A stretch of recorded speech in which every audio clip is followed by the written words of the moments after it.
Hello everyone, hope everyone's going well.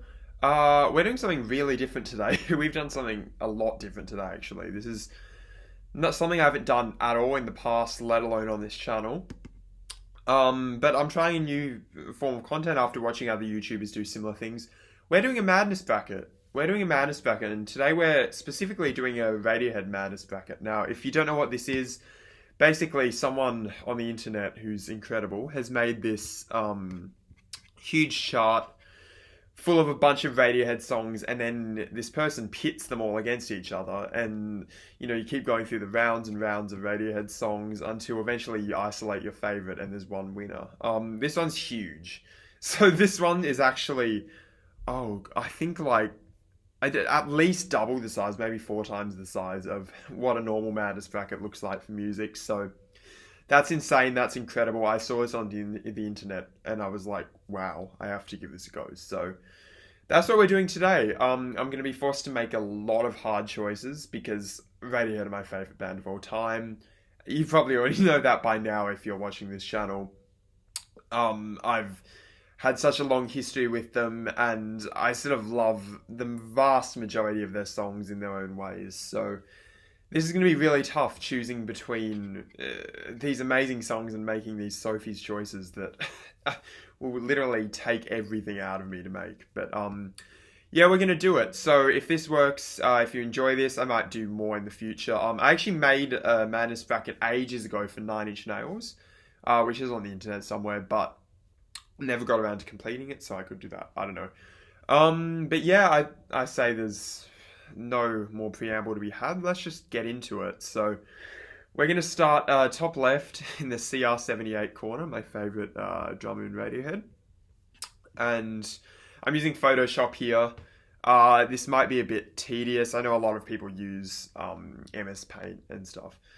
I don't have a Windows computer and never downloaded the app. So I don't know. Photoshop will do. I mean, it's a pretty good software. I just might be a bit tedious to like select things, but anyway.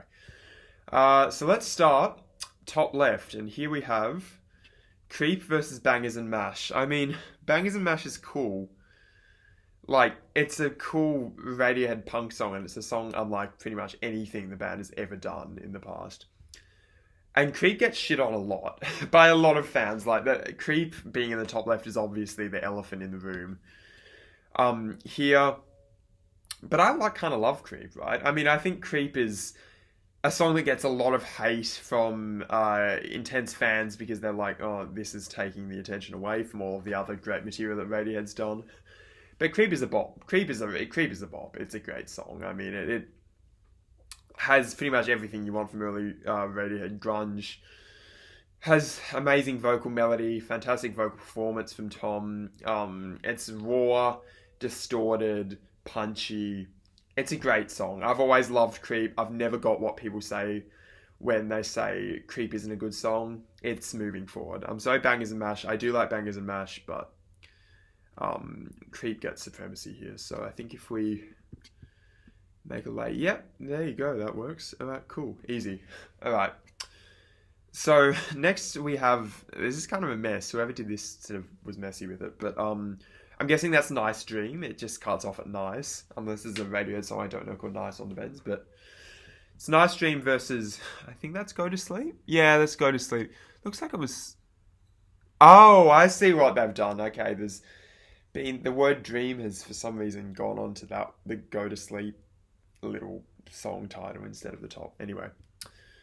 Yeah, it's Go to Sleep. Definitely Go to Sleep. I think Go to Sleep's fantastic. Great acoustic rock song. Solo at the end is out of this world. Nice Dream. I've never really been that big a fan of it, honestly. I think there are so many better songs on the bends. Oh yeah, I see what the problem is. Yeah, there's certainly a lot more, fantastic songs on the bends in comparison to Nice Dream.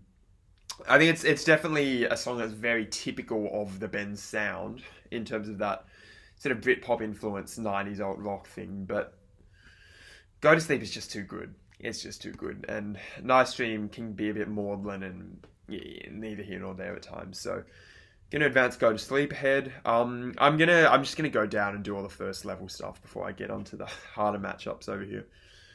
Next we have Talk Show Host and Meeting in the Aisle. Okay, that's hard because I love both those songs. Um, Meeting in the Aisle is great. I mean, it's fantastic instrumental. I love how eerie and atmospheric it is, and how the guitars are mixed and produced. But Talk Show Host is a banger. Like, it's a banger. One of their, probably the most famous B-side they've ever done.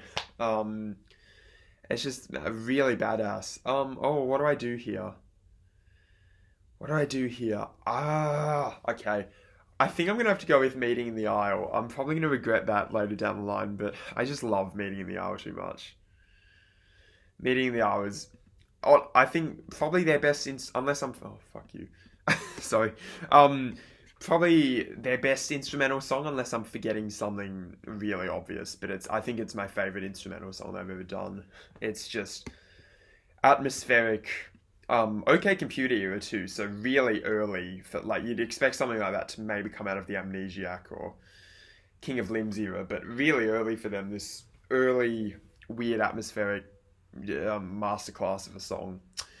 I think it has to go ahead, though. It's a shame Talk Show Host is getting eliminated so early. So that sucks, but we're going to move on. Lotus Flower versus the Gloaming. This is really easy for me. I mean, Lotus Flower, fantastic dance song. I love Lotus Flower. Fantastic languid, liquid grooves that just flow across the whole thing. Tom's falsetto is beautiful on it. But this is an opinion that I cop a lot of flack for, and that opinion is that the Gloaming is literally like a top 10 Radiohead song. Like, it's... Oh, that's not going to work, is it? Hold on.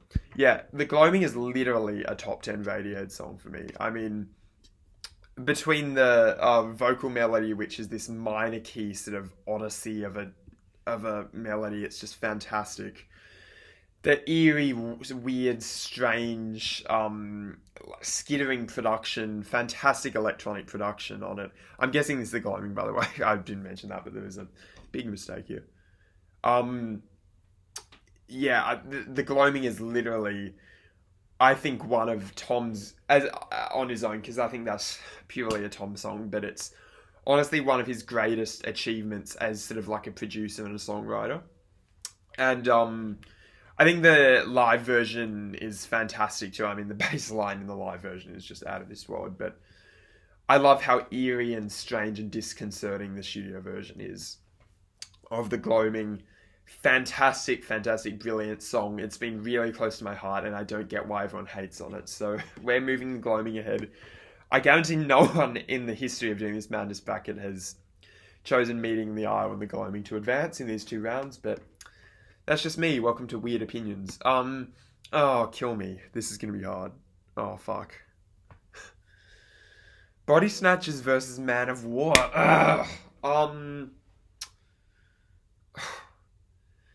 They're both fantastic rock songs. They're both some of Radiohead's best rock songs. I mean, Body Snatches is pretty much the rawest thing Radiohead's ever committed to tape. It's just this distorted, ugly mess of a song. But Man of War is like this. It's like the Bond song that never was, and it's just badass and epic in the way that a lot of Radiohead songs don't manage to be. That is tough. Oh.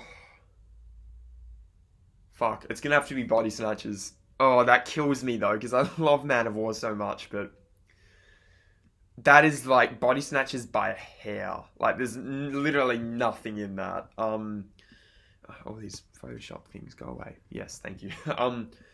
Yeah, it's Body Snatches by a hair. That is so close. And again, similar to, I think I made a similar choice. This, the talk show's Meeting the Aisle. Such a shame the Man of War, because in another matchup, Man of War would probably go really far, but Body Snatches is just too raw, and it's just too different to pretty much everything that Radiohead's ever done, so it gets the advantage from me. I'm sorry. Yeah, did I say Body Snatches? Yeah, Body Snatches gets the advantage from me. Sorry.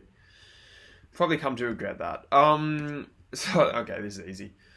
Giving me a bit of an easier choice. High and Dry versus Pulk Pool Revolving Doors. Yeah, Revolving Doors. I love High and Dry. I honestly... Go away, thank you. I love High and Dry. I think it's a song that gets shit on way too much. Like Creep. A lot like Creep. It's one of my favourite early Radiohead songs. I think it's sad, it's poignant, really beautiful. I love the acoustic guitar instrumentation. The chords are fantastic. Everything about it, really, really fantastic. I love High and Dry. Pull Revolving Doors, I mean, it's fun and it serves its purpose on Amnesiac. I actually think them, sort of the band dipping their toes into like IDM and industrial music is really fun, and I don't think it's a bad song at all, but High and Dry smokes it any day of the week. So that was easy. Separated versus Fitter Happier. Separator is a song that I've never really been that big a fan of. I'm just going to be honest now. I always thought it was a bit too like simple and I guess elementary, like songwriting wise, to come at the end of such a dense and layered album like The King of Limbs. I never really got into the vocal melody and the guitar work and the bass line. But Fitter Happy is just an interlude. Like, I don't know. Fitter Happy is great. Like, it serves its purpose on the album really well. But, I think Separator gets the advantage just on account of being like a fully fledged song. If we were ranking Radiohead's interludes, like short little tracks, Fitter Happier would have the advantage. I think it'd be, oh, come on. I'm going to keep making that mistake. Fitter Happier would have the advantage. I think it would probably smoke a lot of the other interludes that they've done. But as it stands, purely on account of just being a fully fledged song that isn't like a bad song at the end of the day, Separator gets it. No Surprises versus Kinetic. Really easy for me. This is an opinion that I guarantee no other Radiohead fan is going to have. I think Kinetic's one of the best Radiohead songs ever. If you can't tell, I'm a big fan of Radiohead's more sort of experimental, often like synth heavy, strange minor key material. Like, I'm a big fan of their sort of mutated strange songs. Kinetic has always been a top 10 Radiohead song for me. Always, always, always. And in contrast, I've actually never really dug No Surprises that much historically. It's grown on me a lot recently. But I don't know, I always found No Surprises just, in my opinion, a bit too light and what's that, like twee, I guess, even though the subject matter of the lyrics is dark as all hell. But I never liked the glockenspiel on that song in particular. That's something that always annoyed me. So Kinetic, easily, fantastic B-side. Can't say enough nice things about it. And if there's one thing I do before I die, it's to make everyone realise that Kinetic is literally a top tier Radiohead song. That shit's S tier. So we've done this first little area. There was some tough matchups, some easier ones towards the end. We're going to move on to Ed. He gets his own little corner here. That's nice. Paranoid Android versus Palo Alto. Really easy choice, Paranoid Android. Palo Alto I never entirely got into because to me it felt like an okay computer song that sort of felt more similar to like a Pablo Honey era song. It just had that like loud quiet thing going on and is just built up of like millions of guitars, which is, you know, I mean, it has its place, but never been a formula that's worked generally for my most favourite Radiohead songs. Paranoid Android is obviously a classic, obviously one of their most renowned songs. I don't need to tell you why Paranoid Android's great. I mean, it's their Bohemian Rhapsody. It's a fantastic song. Easily moving on. Oh, that sucks. Videotape versus Sulk. Now, interesting thing about Sulk, I never, ever gave Sulk the time of day before like, I don't know, like 6 months ago, I think was when I started digging Sulk. And I think it was when one of my friends that's really into Radiohead, she was like, you know, Sulk's a really fantastic song. You need to give it another try. And I was like, all right, I will. And Sulk is brilliant. Like, Sulk is just absolutely gorgeous. Like, really, really gorgeous song. And it took me by surprise that I'd sort of never given it, like, the time of day before this. But I love Sulk. And I want Sulk to go further because it's a Radiohead song that I've been really high on recently. Like, I've been around Radiohead and loved them for so long that it's nice to sort of be surprised by a song and you want that song to go further. But Videotape, man. Videotape is just undeniable. I'm sorry. it's probably their saddest song, in my opinion. It is literally heartbreaking and just an absolute masterwork. Like, Videotape is just... Oh no, I'm going to have to make a Paranoid Android Videotape choice later, fuck. But yeah, Videotape is just so sad, so emotional, so well produced, and this is a hot take, but they absolutely made the right choice not doing that guitar-heavy version on the album, so... Videotape gets the upper hand for me. So, National Anthem versus Dollars and Cents. I love both these songs. Interesting they're both here because they're both songs that are very bassline focused. They all revolve around what Colin's doing, even though I think Tom wrote both of the bass lines on them. But no, they're all about what Colin's doing. National Anthem is a bit more punky in focus. A bit more of an unconventional chordal movement on that song. Horn work fantastic. Production fantastic. I love Kid A. It's like, if not my favourite Radiohead album, then maybe my tied favourite. So, National Anthem is a great song. But Dollars and Cents, I've always thought that's one of the most underrated songs. Again, it's partly due to that bass line, which is one of my favourite Colin bass lines ever. And I love, again, you'll notice the focus with me. I love these sort of languid, minor key Radiohead songs, generally, that are quite dense and experimental and unconventional for rock songs. So, tough choice, but I think Dollars and Cents comes out in the end. Fantastic production on that song. One of my favorites on, what's the, having a mind blank, Amnesiac. And I love how Tom's vocal production and stuff and live performances of that song are fantastic too. Gets the upper hand. Reckoner versus Ripcord. Oh man. So, I mean, it's Reckoner, obviously. Ripcord I actually like. I've been on this project for a while that has involved me listening to a lot of Radiohead's really, really, really early material. And a lot of their really early live performances and sort of reviewing and documenting a lot of those. You can check that on the web. It's a wiki called The Radiohead Almanac. Happy to listen to a lot of Ripcord for that. And honestly, I don't mind Ripcord. Like, Ripcord's one of the better songs from that era. It has a sort of good bracing energy to it. Has some great Tom vocal lines on it.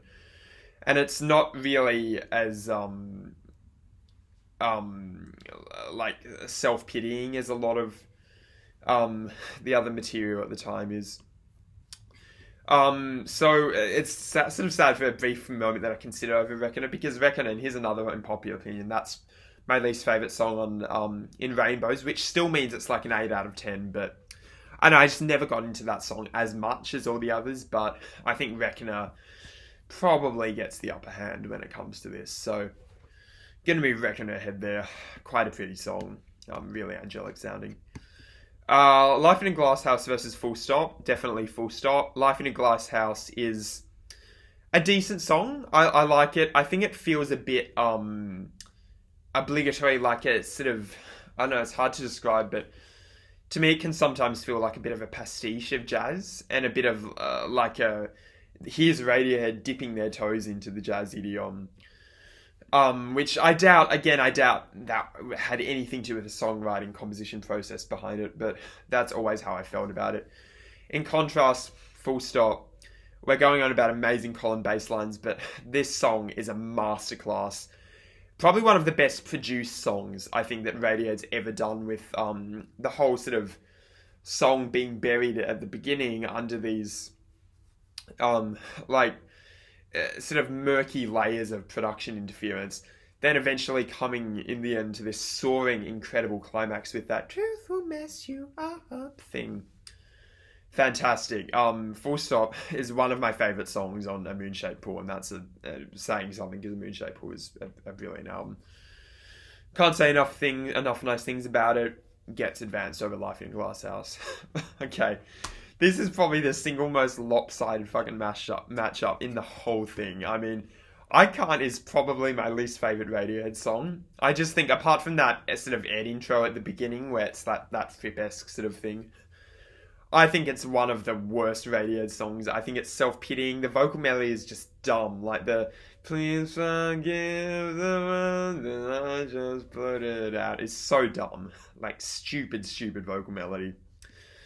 I hate I Can't. I really hate I Can't. It's one of the few Radiohead songs that I really don't like. And then you put it up against How to Disappear Completely, which is one of the most beautiful Radiohead songs ever. It's just indescribable, and that song has helped me through some really tough times. So How to Disappear Completely, one of the greatest Radiohead songs ever, easily makes the cut. And similar here, really similar here. I don't like Scatterbrain. I thought I always think the guitar line and the chord movement is just really clunky for some reason. Can this like fuck off? How do I tell that to just go away, please? Oh, is it just when I hold my cursor on it? Maybe, alright. I don't like Scatterbrain, hate the guitar line. Albeit it's grown on me a little bit after I've sort of read into like the influences that went into it, but Scatterbrain, not one of their greatest songs. Probably my least favourite song, possibly my least favourite post-amnesiac song, but I'd have to think about that. Numbers, on the other hand, gets a lot of flack from the Radiohead community. I don't see it at all. I think The Numbers is a great song. I mean, it's Tom doing Neil Young, but I love the vocal melody on it. The string arrangements, too, deserve a huge shout-out. The Numbers string arrangements are fantastic. A fantastic song on... I'm saying fantastic a lot. Can't think of another word. Fantastic song on A Moon-Shaped Pool makes the cut. The Butcher versus Down is the New Up. I'm not that big on either of these songs. I'm just going to be real. I'm not really big on Down is the New Up. I think the piano line at the beginning with just those weird sort of muted drums, I think that's quite cool, but it just never really settles into a sonic identity for me. Like, I think Down is the New Up.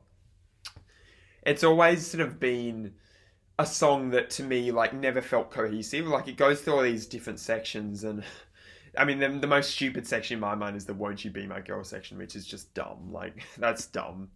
That's really dumb. So never been a big fan of it. I didn't mind it, but I've never been like the biggest fan. The Butcher. Can that go away, please? Thank you. Okay, there. The Butcher. I would actually like The Butcher. I'll just say now I'll put The Butcher ahead. I would actually like The Butcher, but I've had this thing with The Butcher where like I can never really identify beat one. Because it's just really difficult for some reason. Like a lot of Radiohead songs are like that. It's hard to find beat one, and then when the beat switch comes into it, it's pretty good at the end. But that's always just sort of annoyed me. The fact that I can't like settle on a groove at the beginning sort of put me off listening to the song. But I think it's not a bad song. Like there are much worse Radiohead songs. I think it's quite well produced. Probably my least favourite B-side from the, era of The King of Limbs, but I think it makes it ahead. So we've done this section of the chart. That's good. We're going to move on. I think we'll do, because this is technically a bracket of its own. So we'll move on to here. This is the Fat, Ugly, Dead category. Please be... I hope Pop is Dead is on here somewhere, please. Pop is Dead is the funniest song. I love it. I'm just going to spoil this. No, don't tell me it's not on here. I love Pop is Dead. Come on. Maybe they just thought that no one would want to put Pop is Dead ahead. Well, they don't know me. Well, let's get into it. So we're going to start with Karma Police versus the Bends. Interesting matchup. Two very early sort of rock-centric, and also quite poppy Radiohead songs. I never used to like the Bends, but I've actually got into a lot recently. I've gone into all the different sections. The Lying in the Bar section is still fantastic. I maintain that to this day. Pretty cool song. Live versions of it are great too. But Karma Police, I'm going to put Karma Police ahead. I mean, Karma Police definitely isn't one of my favourite songs on OK Computer, but, it's like... I'm just going to check. I'm recording myself here. Yep, good. Okay.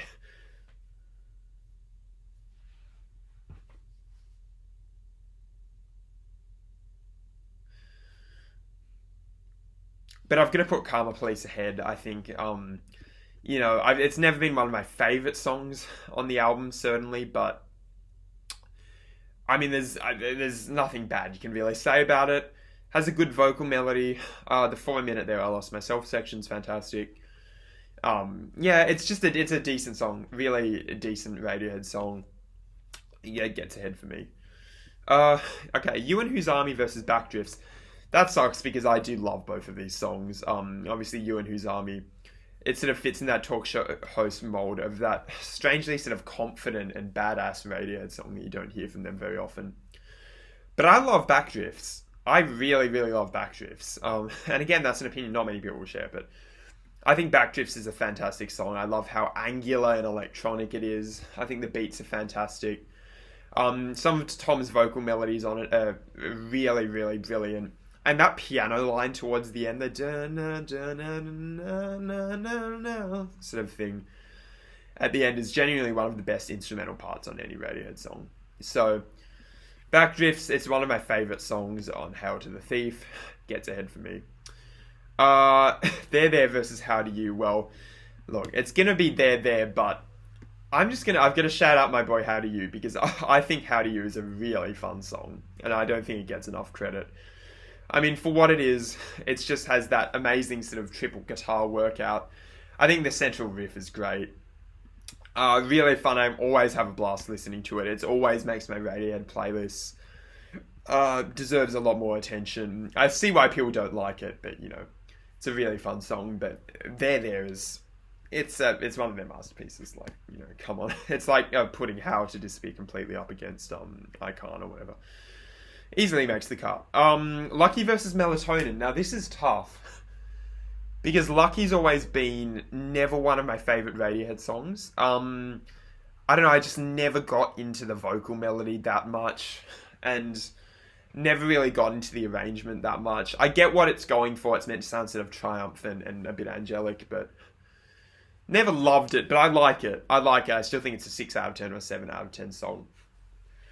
Melatonin I barely listen to, but that is a really fucking beautiful song now that I think about it. Like, Melatonin is a really beautiful song with that synthetic string arrangement and the weird sort of distorted drum sample that comes in. I think that's a really gorgeous song, but Lucky's pretty good.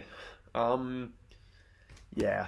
Let's go with Melatonin. I'm just going to go with my heart on this. I should listen to Melatonin more. I actually listened to it the other day. Again, for the first time in a while, and I was like, that's a really good song. So, Melatonin is going to get ahead. It's probably going to get dusted by a song up here later on. Spoiler alert. But, Nude versus Untitled. I mean, come on.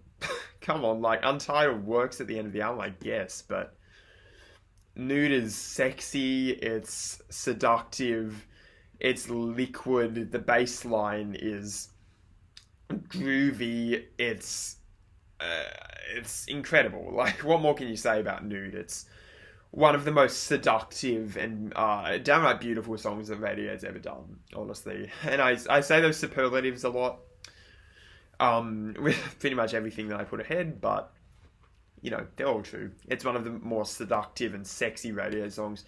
Probably one of the only Radiohead songs up with maybe like You and Whose Army and Talk Shows that you could really call sexy. So it's going to be Nude. Not even a question there when you put up against a 50-second ambient song. Just versus Up on the Ladder. Now, I love both these songs. I think Just is one of their early triumphs. The riff at the center of it is fantastic. I love how they just tried to shove as many chords into the song as they could. And not only did they do that, but it actually ended up sounding really good. Like, that's weird. That is really, really weird. So you wouldn't expect that. So I think Up on the Ladder is produced fantastically. I think it's so much better than the acoustic version that was floating around. I love how it literally sounds like you're climbing up a ladder and sort of through space, and all this detritus is falling down and you're gonna, tumble into the abyss. I'll probably give the advantage to Just. Just is just... It's probably one of their earliest masterpieces, I'd say. Up there with like High and Dry and Blowout and a bunch of those songs. Just is just brilliant. It's a brilliant, brilliant song, and it's going to be very competitive down the line, I think. I Promise versus Feral. I Promise was also always the least favourite of mine of the OK Not OK tracks. Even though I like it, I like I Promise. It's quite pretty. has sort of the marching band drums, which are quite cool.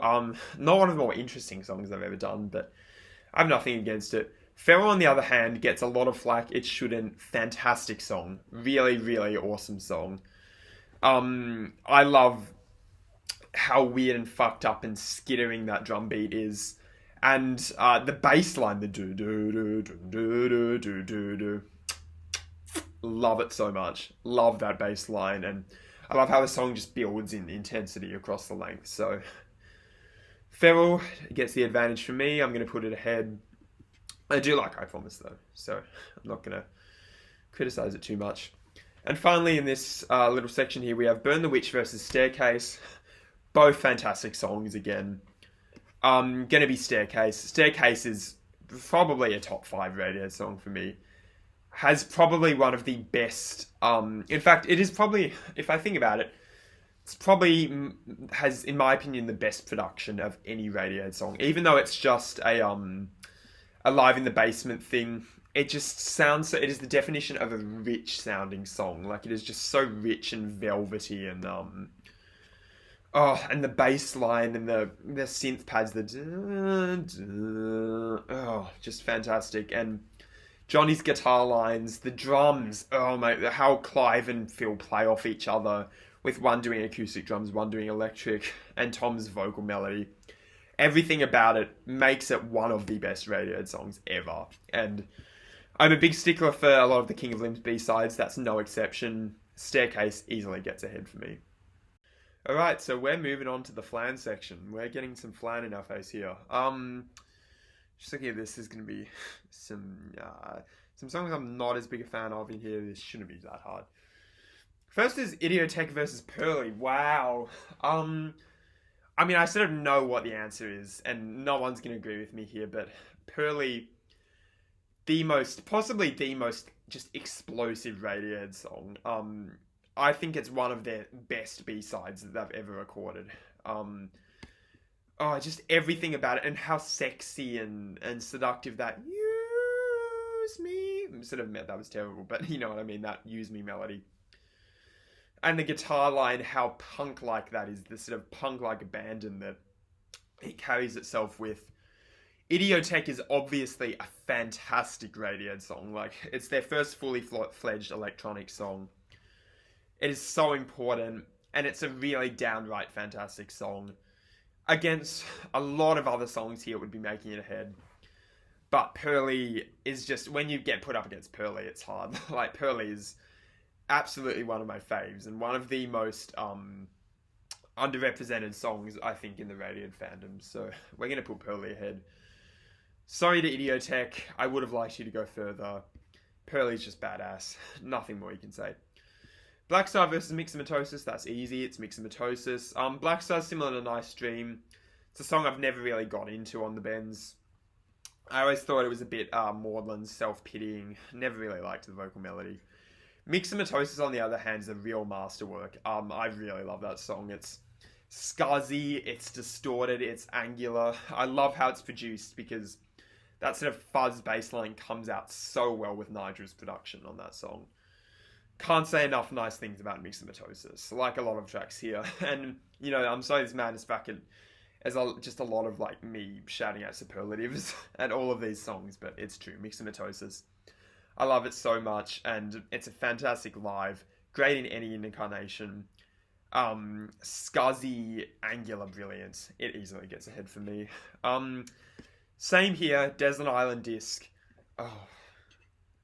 Probably if there was maybe another song that might be coming up soon, but that is definitely a contender. Desert Island Disc is literally, ironically, or fittingly rather, a contender for one Radiohead song I would have on a desert island. It is just beautiful beyond description. The guitar line at the center of it is one of the best things that Tom's ever written. I fully maintain that. I think it's one of his best parts ever. I love how it just gives you that feeling of being like on a hammock somewhere in some Pacific island without a care in the world and just listening to the world going by. But also it has, like, it fits different moods. Like, it also fits sort of like a rainy night at a pier sort of mood. And it's a happy song and it's a sad song, and it fits in so many molds that It's one of the most versatile and downright gorgeous Radiohead songs. And honestly, I can't thank enough for existing, because I've gotten so much emotional catharsis out of that song over time. Morning Bell Amnesiac, it's just a worse version of Morning Bell. Not even contention there. Sorry, Morning Bell Amnesiac fans, but probably that's been one of my least favourite songs in Amnesiac for a while. So, Desert Island just gets ahead there. Subterranean versus Go Slowly. These are both songs that have grown on me a bit recently. They've never been any of my favourite songs. Subterranean and Homesick Alien is good. If you asked me to think of something bad about it, I couldn't, apart from maybe the vocal melody and just the idea of it isn't as memorable as some other songs, but I think it's a really good song, and on recent listens it's sort of come across to me how cathartic and beautiful that uptight thing is. One of the more cathartic moments in Radiohead's catalogue. Go Slowly, I mean, it's a Can ripoff. It's just a ripoff of The Thief by Can, but it's a really good ripoff of The Thief by Can. Oh, my head's telling me Subterranean, my heart's telling me Go Slowly. I'm gonna have to, oh, this is tough. I'm gonna go with Go Slowly. Actually, probably one of the hardest decisions I've had to make, because they're both songs that I don't love, but they're both songs that I really like to a pretty equal degree. I think Go Slowly just fits in that mode that I've been talking about again, of that moody, sort of organ-heavy, synth-heavy, dark, depressing, dreary Radiohead song that I can't get enough of. It's like the Gloaming and Kinetic and all those other songs. I think Go Slowly gets the advantage there. Could have put that ahead. Kid A versus Anyone Can Play Guitar. Look, Anyone Can Play Guitar is kind of fun. I mean, it's not a good song, but it's kind of fun. But Kid A is just a great song. It's just a really great song. The sort of way that Tom messes with his vocal effects, fantastic.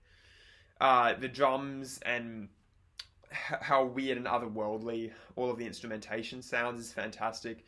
I like how it's one of those songs on Kid A where you literally cannot discern a single any semblance of an acoustic instrument on that, apart from maybe the guitar line, but it's really treated again. So I love what that song does. Can't get enough of it. It gets ahead, especially over Anyone Can Play Guitar. Lurgy versus 2 plus 2 equals 15. What is it? 2-2 equals 15. Yeah, that's my favorite Radiohead song. Someone who made this chart is just messing up. But anyway, it'll be 2 plus 2 equals 5, right? I mean, 2 plus 2 equals 5 is one of the closest things that Radiohead's ever been to a pure punk song. Like, I love how raw it is. How sort of free of electronic elements it is, apart from literally the percussion at the beginning is the only electronic element on that song. It's literally a punk song. It's a garage rock song. It's a punk song. It's, along with Body Snatches and maybe like a Pearly, it's probably the closest Radiohead's ever gotten to that since the really early days. Lurgy in comparison, look, it's a pretty song. It's never been one of my favourite Pablo Honey songs, even though people love it. I definitely think it sort of deserves the acclaim it gets. I just don't think it can beat out 2 plus 2 equals 5. So that's the decision there for me. Bloom versus Falstaff. Oh, why are you doing this to me? Why are you doing this to me? Fuck you. I love both those songs. But I know what I'm going to do. I know what I'm going to do. I really love you, Falstaff. I'm so sorry. Falstaff is... I mean... that sort of ruined a bit. Hold on. In Rainbows is my favourite Radiohead album. I love maybe with the exception of Reckoner, I love every song on that album to literal death. Oh, but Bloom is great too. And Falstaff, I mean, the string arrangements on Falstaff and the acoustic guitar line and how it sort of derives all of its just songwriting brilliance from the most simple of songwriting and the most plaintive lyrical concepts. The lyrics on that song are just out of this world too. Falstaff is just mind-blowing, but Bloom is like undeniable. It's like one of those cases where you put How to Disappear Completely or There or something, or maybe Pyramid Song against someone. Like, Bloom is just undeniable. I'm sorry. I'm going to have to go with my head here and say Bloom. That's tough though. That's really tough. I'm so sorry, Faster. But Bloom is just too important and larger than life. I can't not put it ahead. Present Tense versus Harry Patch. I've never really got that much into either of these songs. Funnily enough, Present Tense is probably my least favourite song on A Moon-Shaped Pool. Yeah, I said it. No, it is my least favourite song on A Moon-Shaped Pool. The reason for that is I just think the acoustic guitar line at the centre of it is just not that good. Like, in my opinion, it just really isn't. I'm sorry. I mean, you know, it kind of has its, like, a sort of dance potential, and I like how it influences. So it incorporates elements of, like, bossa and salsa, which, as a drummer, I nerd out over that stuff. Never been one of my favourites. Harry Patch is a bit dry. It's a bit boring. Oh. Oh, but Present Tense isn't that bad, though, is it? I mean, it's a pretty good song. I actually quite like it. In its own way, I guess. It's just never been a big favourite of mine. But Harry Patch's string arrangements on Harry Patch is good, but it's a song you only have to listen to, like, twice, in my opinion, and you get the idea. Oh, I don't want to... I never thought I'd pick Present Tense above anything going into this. I'm going to pick Present Tense.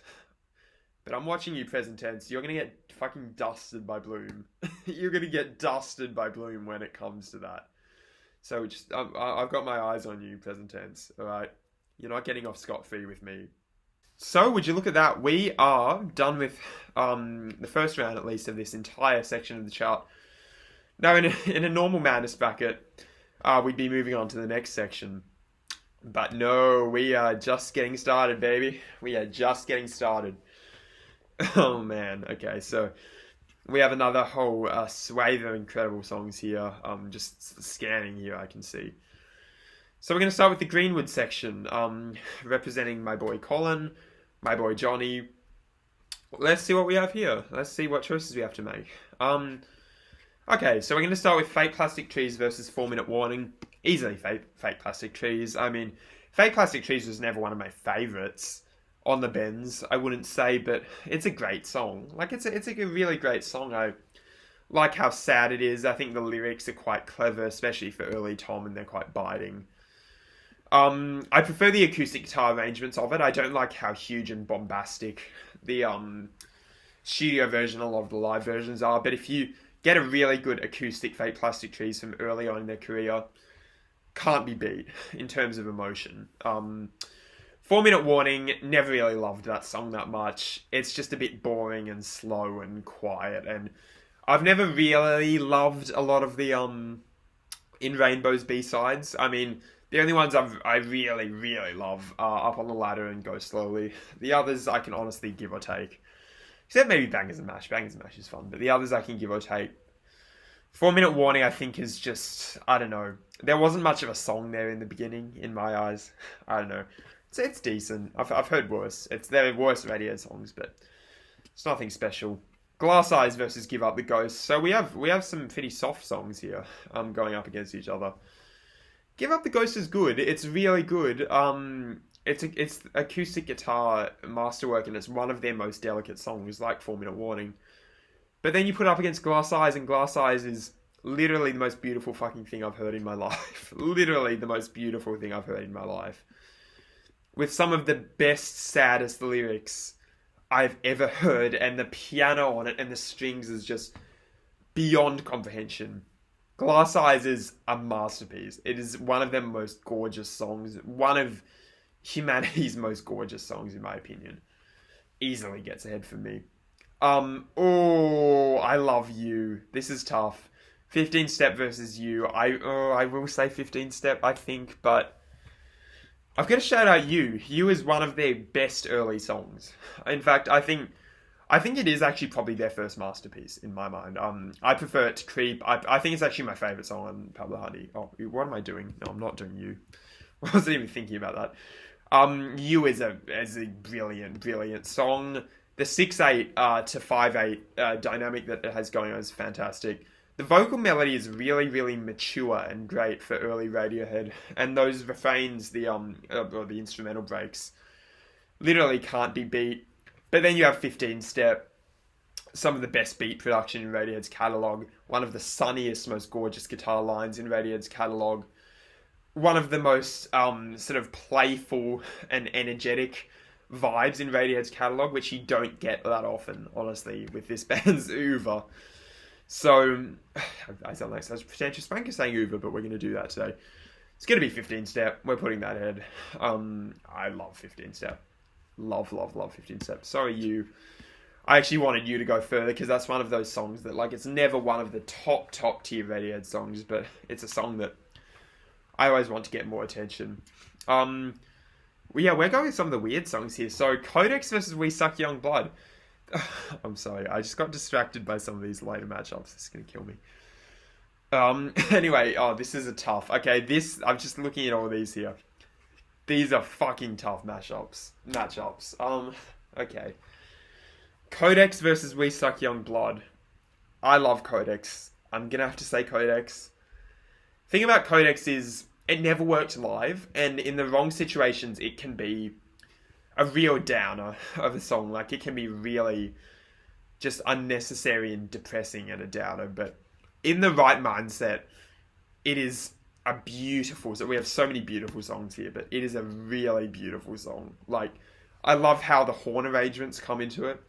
I love the piano line at the center of it just plods along in its own way. It's fantastic. We Suck Young Blood, though, deserves a lot of attention. It deserves a lot more attention than it gets.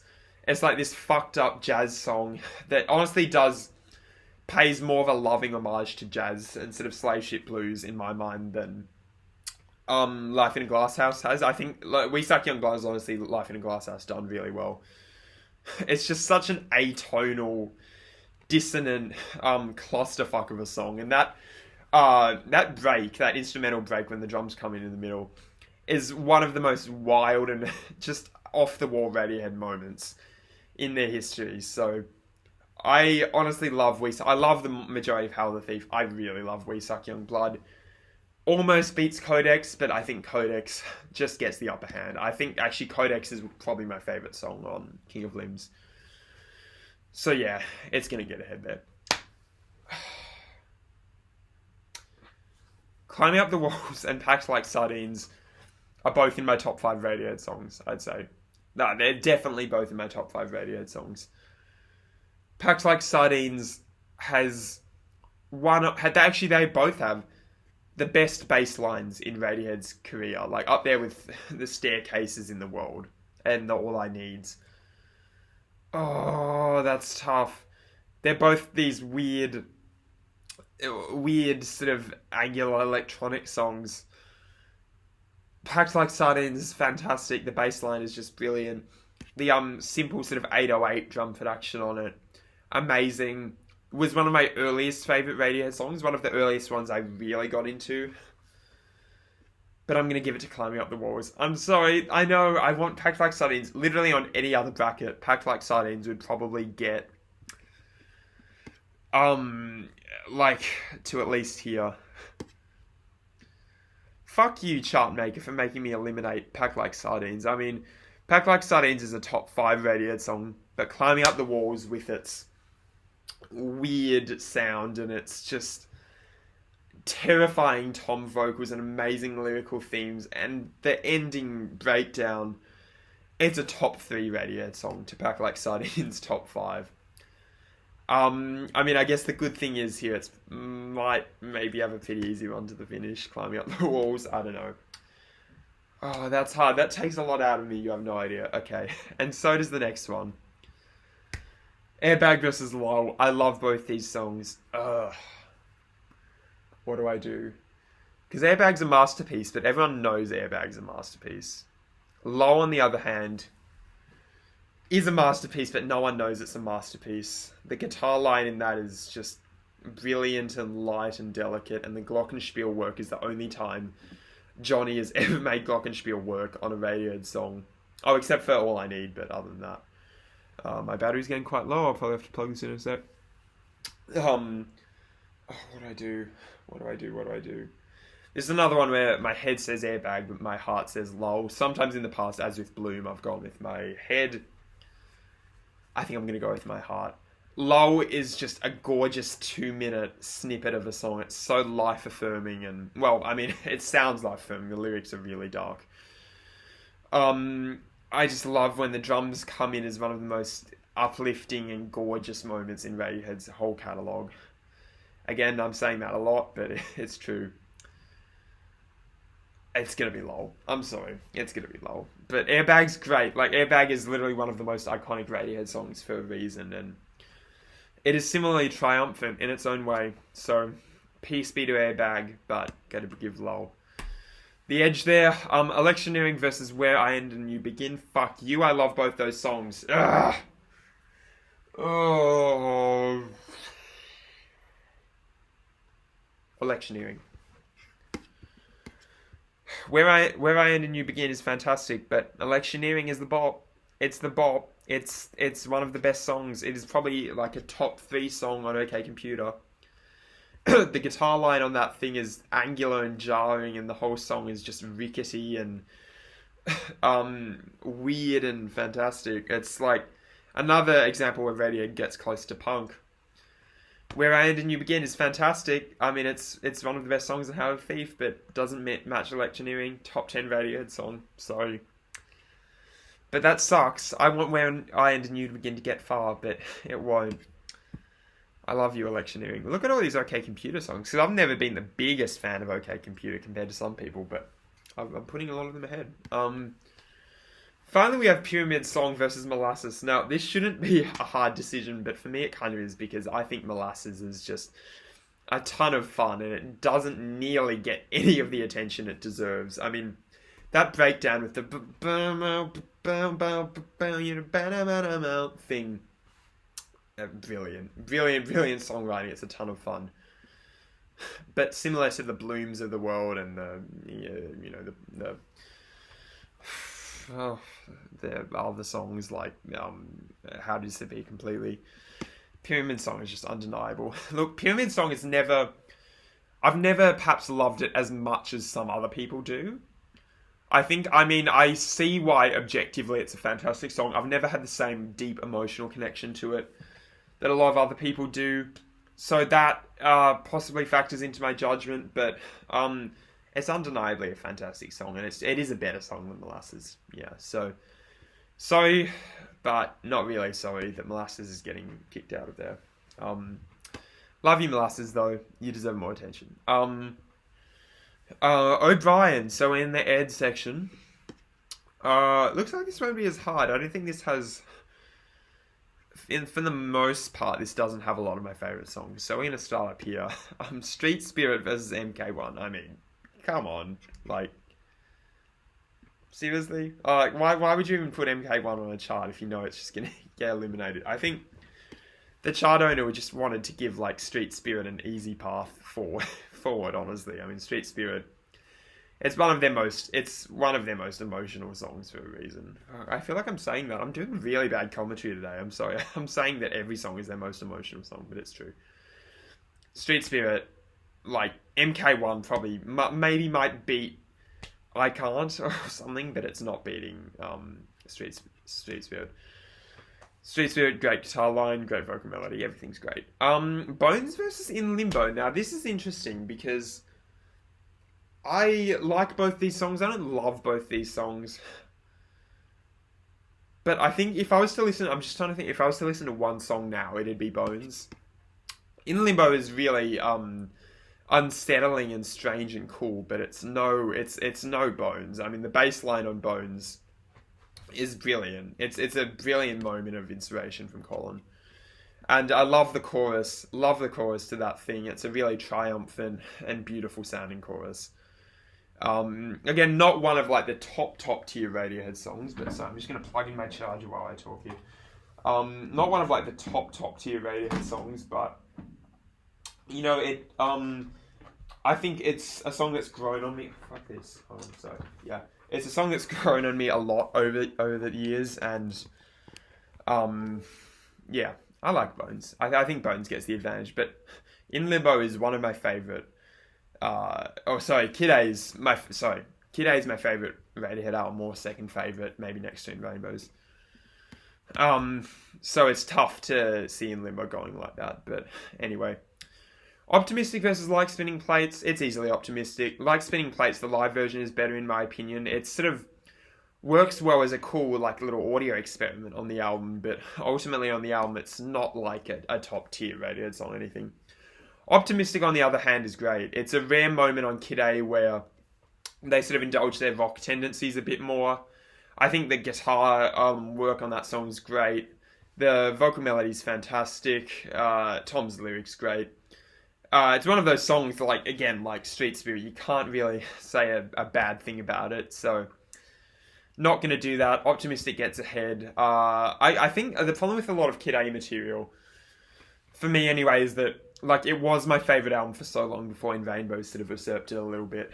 And I've listened to those songs so much that a lot of them have sort of become a bit played out for me. So it's hard to retain the same sort of passion, honestly, for a lot of Kid A material that I do for a lot of In Rainbow's material. So that gets the advantage there.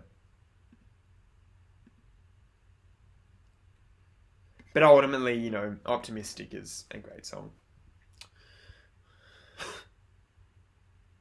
But ultimately, you know, Optimistic is fantastic. So there's nothing bad I can say about it.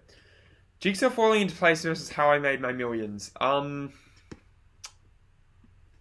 do this without comment.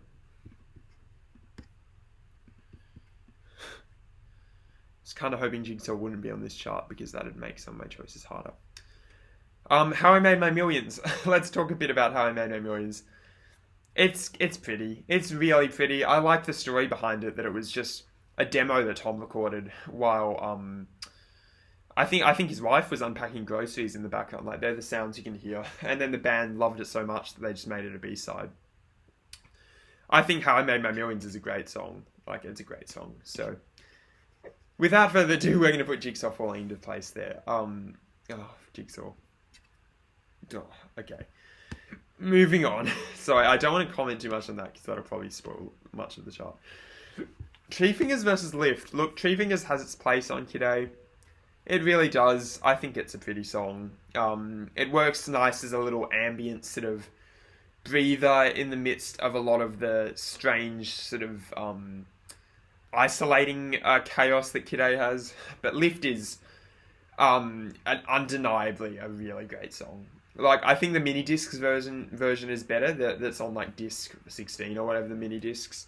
I think everyone that's ever listened to the mini discs version will agree with me there.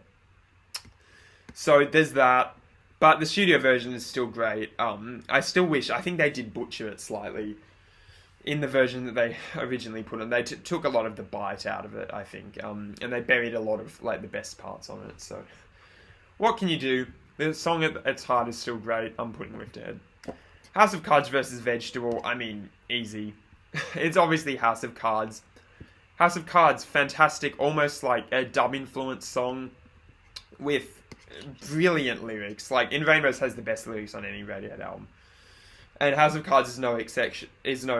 Rather, it covers a lot of domestic issues that Tom never really covers. Like, it goes on a really micro level and sort of examines relationships and marriages and how they sort of fall apart through adultery or whatever.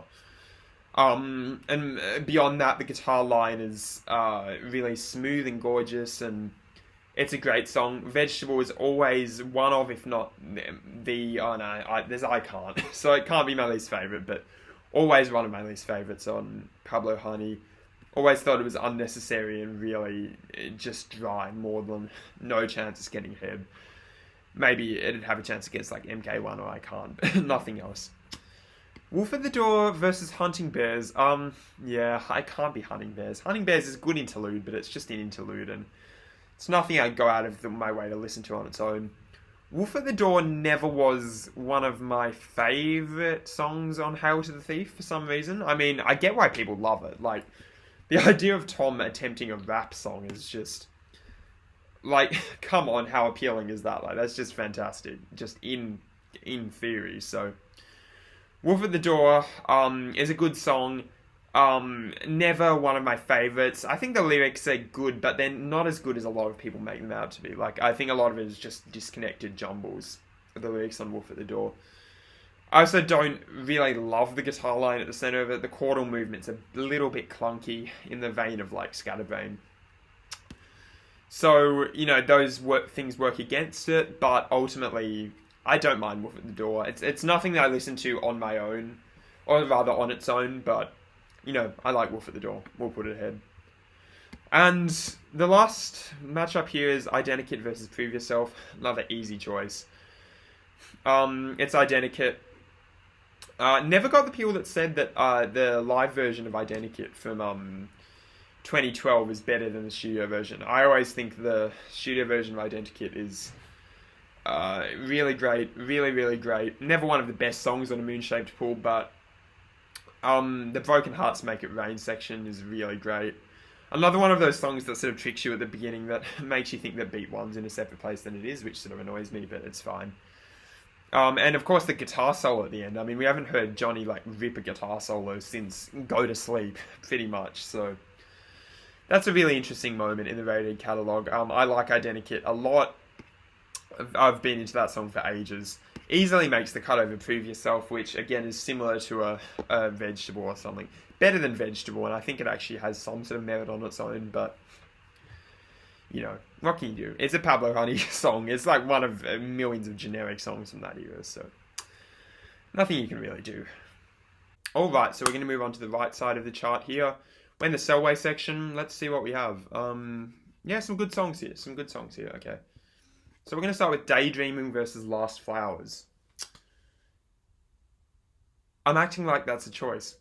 It isn't. It's Daydreaming. Obviously, Daydreaming is so beautiful and gorgeous and one of their best late period songs, seriously, and adds to the vibe of a Moon-Shaped Pool so well and has become a fan favorite. One of those undeniable songs in the vein of How to Disappear Completely that I've sort of been talking about, that you seriously can't, deny, especially when coming across a song like Last Flowers, which I'm not a fan of. I've never been a big fan of Last Flowers. I'm sorry to the Last Flowers lovers out there. I think Last Flowers is just a bit too much of a sort of Oasis-ish Gallagher brother acoustic ballad. I don't think the melody's that good. I don't like how it sort of starts in a minor key feeling, then ends in this big anthemic, too much, too bright, too powerful thing. Don't like that. I think that was really clunky and lazy songwriting on Tom's part. So we're going to put Daydreaming ahead. Easily gets the advantage for me. This is, yeah, that's interesting. Motion Picture Soundtrack versus I Might Be Wrong. I Might Be Wrong is great. Like, the guitar line on that thing is truly inspired, and some of the bass work is great. The only thing I don't like about I Might Be Wrong is literally how it comes back after that stop. That stop of that theme minutes in, I think it should have just cut out there, and that's the song. But they decided to keep it going. I'm not a big fan of that choice, but oh well. But other than that, yeah, fantastic guitar line, great bass work, really good vocal melody. But Motion Picture Soundtrack is, fun fact, that's one of the only songs to have ever made me actually tear up. Motion Picture Soundtrack is seriously one of the... okay, I'm going to stop myself from saying one of these so much, but I'm just going to say it one last time. One of the most beautiful songs I've ever heard. It is seriously one of the most beautiful songs I've ever heard. Between the harmonium that underpins it with those sort of simple sustained chords, and then the harp at the end, that auto harp at the beginning, the end that goes up and down is descending into heaven, and pure bliss, pure audio sonic whatever bliss. Motion Picture Soundtrack easily trumps I Might Be Wrong. I'm sorry, it easily trumps I Might Be Wrong. True Love Waits versus I Will. Now, I'm going to do something unpopular here. Yeah, unpopular here. Say I Will. I think I Will is great. It doesn't get enough credit. It's another softer Radiohead song, but it's really disturbing. It is such a disturbing song with the lyrics, honestly. And I think it's no, I'm not going to say that. I think it's a really incisive critique of what obviously America was doing during the Gulf War. And Tom's lyrics on that are super biting and concise and really exacting in the sort of analysis they're doing. True Love Waits, I always preferred the acoustic guitar version to the studio arrangement. I'm one of those bitches. I'm one of those people that thinks that. I'm sorry, you'll never be able to take that away from me. But Yeah, True Love Waits, I love the song. Like, I love the song, and I actually think the studio version isn't bad, and it fits its place on a moon-shaped pool. I just would have preferred if the acoustic guitar version made it on an album, honestly. And it's sort of, in my opinion, hard to listen to on its own because it, like, the instrumental backing of True Love Waits on a moon-shaped pool, it's sort of barely even there. Like, it's almost pure atmospherics, and obviously there's no clear rhythm to it or anything. So I think on its own, just if we're taking these as pure songs, not as how they fit into the album. I mean, if we talk about how it's fitting into the album, I think True Love Waits would probably get the advantage. But as a song, I prefer the acoustic version of True Love Waits. So I will get ahead. My Iron Lung versus the Daily Mail. For this, I'm definitely going to go with the Daily Mail. And I'm going to use a superlative here, one of my favourite Radiohead songs. This is another top 10 one, along with Staircase and, you know, a lot of those other brilliant songs. I think it's one of those Radiohead songs that can lay claim to being badass. I've talked about a couple. It has probably the best drop in Radiohead history, when it just drops into the drums and the horns. What a just stunning moment in Radiohead's catalogue. Like, really, you cannot think of a moment better than that, honestly. So a stunning, stunning, stunning song, The Daily Mail, is, with the horns and the chords on the piano and Tom's vocal melody. Everything about it is just sublime. My Own Lung, in comparison, it's a decent song, and it's actually grown on me a little bit, but I just never really got into it that much. I mean, you can definitely tell it's an early song. It doesn't have the same sort of songwriting sophistication that a lot of the later material that Tom and co wrote does. The guitar line's alright. I never liked the breakdowns. I don't like that, and I think the Belisha Beacon or whatever thing is just really stupid. Like, the lyrics in that are just dumb. So, I don't know. Never been the biggest My Own Lung fan, even though it has its place. So, but it's going to be the Daily Mail any day of the week. Planet Telex, this is Little by Little. Little by Little has grown on me recently. A little bit. I still sort of think it's a bit of a disjointed mess, and I think the arrangement is still really rickety and disconcerting, but I've sort of realised the more and more I think about it that it's actually going for that effect. Like, that isn't a failing of the song. It's actually meant to be this weird multi-limbed, multi-tendrilled beast of a song. But Planet Telex is, I mean, I think that's the first, along with maybe Blowout, but it is one of their earliest songs that really feels like Radiohead, the same band that we know as Radiohead today, wrote that song. Like, before that, it feels like a lot of the songs, like, as much as I love, say, You or How Do You or Creep, still feels like On a Friday's writing that. Planet Telex is the first time I feel like Radiohead actually wrote a song. Like, the same Radiohead that wrote Pyramid Song and Jigsaw and All I Need and songs like that. So, easily, Planet Telex gets the advantage here. Yeah, it kind of sucks though, because I wouldn't mind seeing Little by Little advance a bit more, but just never was one of my favourites. And honestly, the chords on Planet Telex and the production is undeniable, so it gets ahead. Weird Fishes versus Stop Whispering. Look, Stop Whispering isn't that bad. Like, it's not that bad, but Weird Fishes it used to be my least favourite song on the album. Now it's grown on me a lot. I've started to realise how beautiful it is. Stop Whispering can't, again, that's a similar situation, Little by Little. Stop Whispering can't compete when put up against Weird Fishes. The bass line in Weird Fishes is sublime. The production on Weird Fishes is sublime. The whole Ed thing is just classic, and Tom's vocal melody is great. Weird Fishes I see why people think of it as one of their best songs, and it's definitely an A-tier Radiohead song. So it gets ahead there. Tourist versus Sail to the Moon. I've never been a big fan of either of these songs, and I'm going to cop flack for that. I'm going to cop shit for that. I've never been a big fan of either of these songs, so this is going to be a tough one. I mean, I always thought The Tourist was sort of a bit of a weird anticlimactic note to end an album on, honestly. I would have preferred, like, I don't know, millions of other. I think, I'm trying to think, maybe a B-side from that era would have been fantastic. Maybe like a lull or something would have been a great close over The Tourist. I just never found The Tourist that interesting. Same with Sail to the Moon, though. I'm not the biggest Sail to the Moon fan. I honestly, I think the chord changes are a bit jarring on that song, and I think for a lullaby, it shouldn't be so disconcerting. think it's really boring, and I honestly think the Tourist does get the edge over Sail on the Moon, so I will put the Tourist ahead. Only because, yeah, I think the slow... Oops. Fix that. I do think the slow down refrain is quite cool. Like, I think that, at the very least, the slow down is really pretty. So it has that. Sail on the Moon doesn't really have a standout moment, so it's enough for the Tourist to get ahead. Letdown and a reminder. Now this is similar. These are both songs. I mean, I know what song it's going to be. It's going to be Letdown that's getting ahead, but these are both songs I never really had an emotional connection to, honestly. I think Letdown's good. I like that song a lot. I don't know, but it never really just hit me like right in the core like it does to a lot of fans. I don't like a lot of my favorite Radiohead songs do. So it's a bit of a point of differentiation there. But a reminder is it's just a bit middling. Like, it's classic B-side material. They made a good choice by leaving it out. As a B-side, it works alright. But as it stands, it's just a bit soft and a little bit dreary sounding. The vocal melody is nothing special on that song either. So it's going to be Letdown over a reminder. I think Letdown is at the end of the day a really pretty and emotional song. So, yeah, what can you do? And we are moving on to the final section. We are in the York section. We have some good songs here. Okay. So we're going to start with... Why are they putting... You know what, I have this theory, and I think it carries across with... what was MK1 against Street Spirit?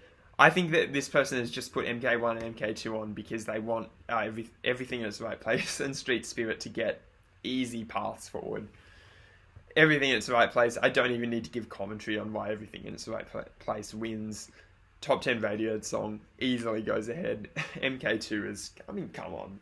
Like, that's stupid. So we're going to move on from that. Bulletproof versus Sit Down, Stand Up.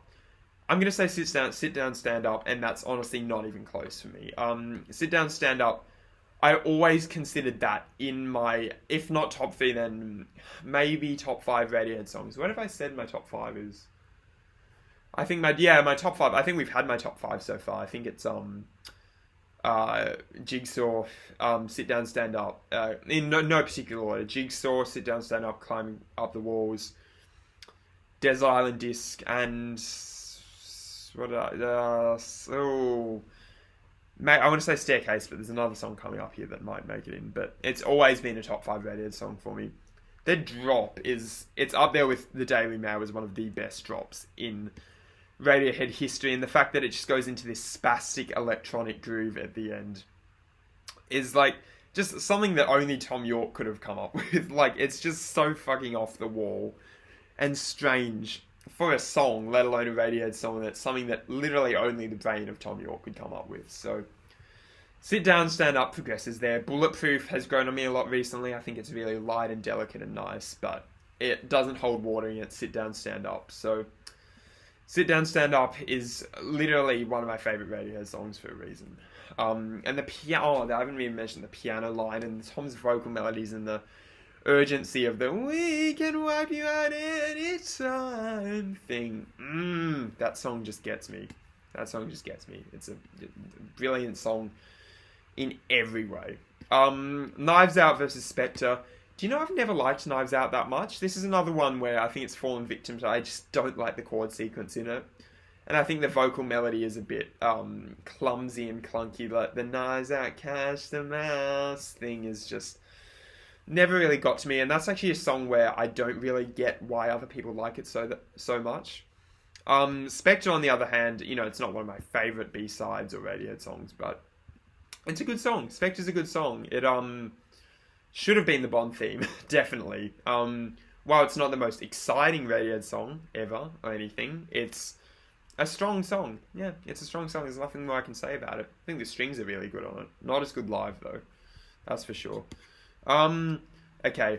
All I Need versus Thinking About You. Yeah, it's All I Need. Gonna deploy another superlative. All I Need is one of the most beautiful Radiohead songs. The bass line in that thing is fantastic, and the climax at the end literally almost brings me to tears every time. Doesn't quite do the motion picture soundtrack of actually getting me there, but literally almost brings me to tears. And just the little details in that song, like the glockenspiel melody and everything, it's just So good. So good. All I Need is fantastic. Okay, so we're going to move on to Morning Mr. Magpie versus two morning songs. I thought my brain fucked up there. Morning versus Magpie versus Morning Girl. Tough. That's tough because, again, it's one of those situations where I don't love either song, but I think they're both good. If you asked me about, like, 2 or 3 years ago, I would have said Morning Mr. Magpie. Would have gotten the advantage, definitely. But now would I say Morning Bell? Nah, I'm going to say Morning Mr. Magpie. It's just a really cool, angular sounding, heavily processed song. Classic The King of Limbs. Always used to be, for a long time, was actually my favourite on The King of Limbs. Morning Bell is fantastic too, though, don't get me wrong. I love how it uses the 5/4 thing in the keyboard, and everything about it's fantastic, but Morning Mr. Magpie just gets the edge there. Dexter versus Polyethylene, that's easy, it's Dexter. Polyethylene was never one of the better OK Computer B-sides in my eyes. Has potential, but I think it just isn't that memorable, honestly. Whereas Dexter has the great melody and has the great string arrangements on it. Really well produced. Again, Moonshaped Pool is fantastic for Nigel's production, and he really does a number on it. So Dexter's fantastic. I never used to be that into it again, but I don't know, I think recently it's just occurred to me how beautiful that song is. So, Dexter, yes, definitely gets the advantage for me. Tinker Tailor, Soldier Sailor, Rich Man, Poor Man, Beggar Man, Thief. Long title. We're doing long titles here. Versus a Punch Up at a Wedding. Punch Up has really dumb lyrics. Like, has probably my least favourite lyrics, but man, that instrumental on a Punch Up is just undeniable. Like, just funky and groovy, and it does things that pretty much no other Radiohead song does. Like, it's really fun like that. So, Tinker Tailor, it's moody and cool and atmospheric, but I just have more fun when I listen to Punch Up. So, I think Punch Up gets ahead there. And we have the final round 1 choice here. Again, pretty easy. This has been pretty easy choices here. Exit Music beats Blowout. Look, Blowout is one of my favourite songs of Pablo. I mean, it's a fantastic song. I like how it flirts with sort of bossa nova grooves. I like how it displays a sort of maturity. I think that is probably the first song, along with Planet Telex, that shows the Radiohead that we would know very soon. In terms of, like, songwriting maturity, etc. But Exit Music for film is just huge. It's fucking huge. It's triumphant, and the bass, languid bass on it, and everything about Exit Music is fantastic. It's one of my favourite songs on OK Computer. Definitely probably top 3 on that album. Gets the advantage for me. Alright, so we've slogged through all the round 1 picks. Now we're going to move on to round 2, and things are going to get hard for me. Like, I'm going to have to make some really tough choices between some of my favourite songs, which I was sort of doing beforehand, but now more so. See, I'll do the same thing. I'll start here, go around here, then down here and down here, and things will start to go a bit quicker. So we'll start here, in CR78. First we have Creep versus Go to Sleep. Voice crack. Creep versus Go to Sleep.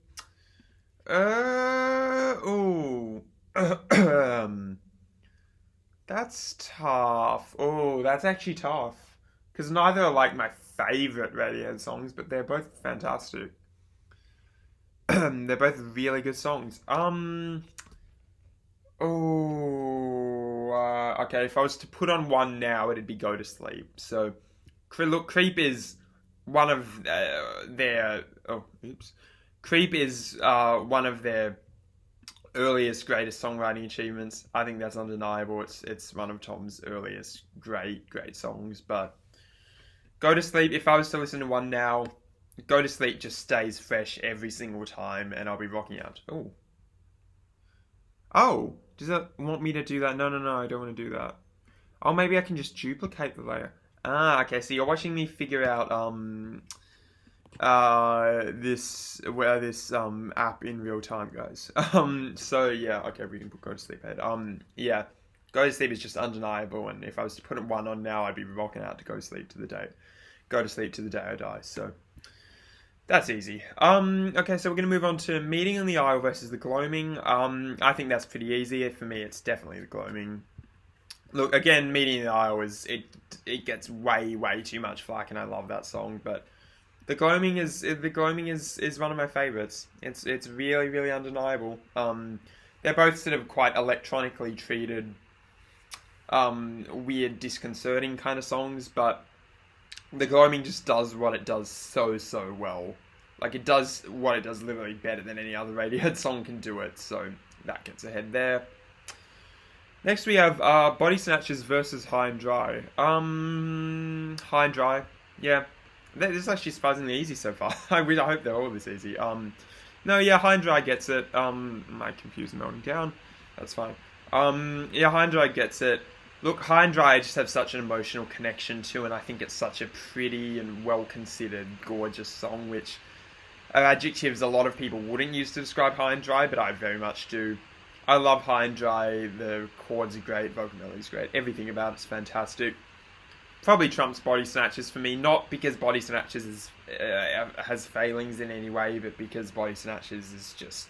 it's not a song I have the same emotional connection to as High and Dry, so we'll move High and Dry ahead. Separator versus Kinetic. Oh, these are easy choices. Damn! What are we doing out here? Come on. Okay. Duplicate layer, please. It's Kinetic, obviously. Look, I told you all the way back then that I only put Separator ahead of Fitter Happier because it's a fully formed song and Fitter Happier isn't, you know. But when it goes up against Kinetic, which is a fantastic, awesome song, one of my favourite songs from this era of Radiohead. By the way, I'm disappointed there aren't more Amnesiac B-sides, because I'm surprised that, to be honest, Kinetic makes it on here, even though I'm glad that Kinetic made it on here. I'm surprised it didn't make it on here over, say, a Cut Tooth or a Fog or a, I don't know, like Amazing Sounds of Orgy or something, because they're the more acclaimed songs, and Kinetic gets forgotten a lot. So I'm actually really pleasantly surprised that Kinetic makes it on here, and good for me, because it'll probably go far. Yeah. Kinetic, the way it uses that Miles Davis sample of the drums is just second to none. And the way it has sort of millions of toms doing weird things with the vocals and the strange fucked up synths, it's amazing. Undeniable. Kinetic gets it. Is this... Yeah, so we're... Yep, onto the new section. Paranoid Android versus Videotape. That's tough. That's tough because they're both like A-tier Radiohead songs. Oh, see, there's no clear front runner there for me. I think just because it makes me more emotional, you know, consistently, like every single fucking time this song devastates me, it's going to be Videotape. But that sucks because I like Paranoid Android a lot, don't get me wrong. But Videotape is just, again, it just devastates me every single time I listen to it. It's the saddest Radiohead song, you know, by a good margin in my mind. And you know, Paranoid Android, it's a fantastic song, but it doesn't have that same sort of emotional resonance in my mind that Videotape has. So, sorry Paranoid Android, but Videotape gets the advantage there.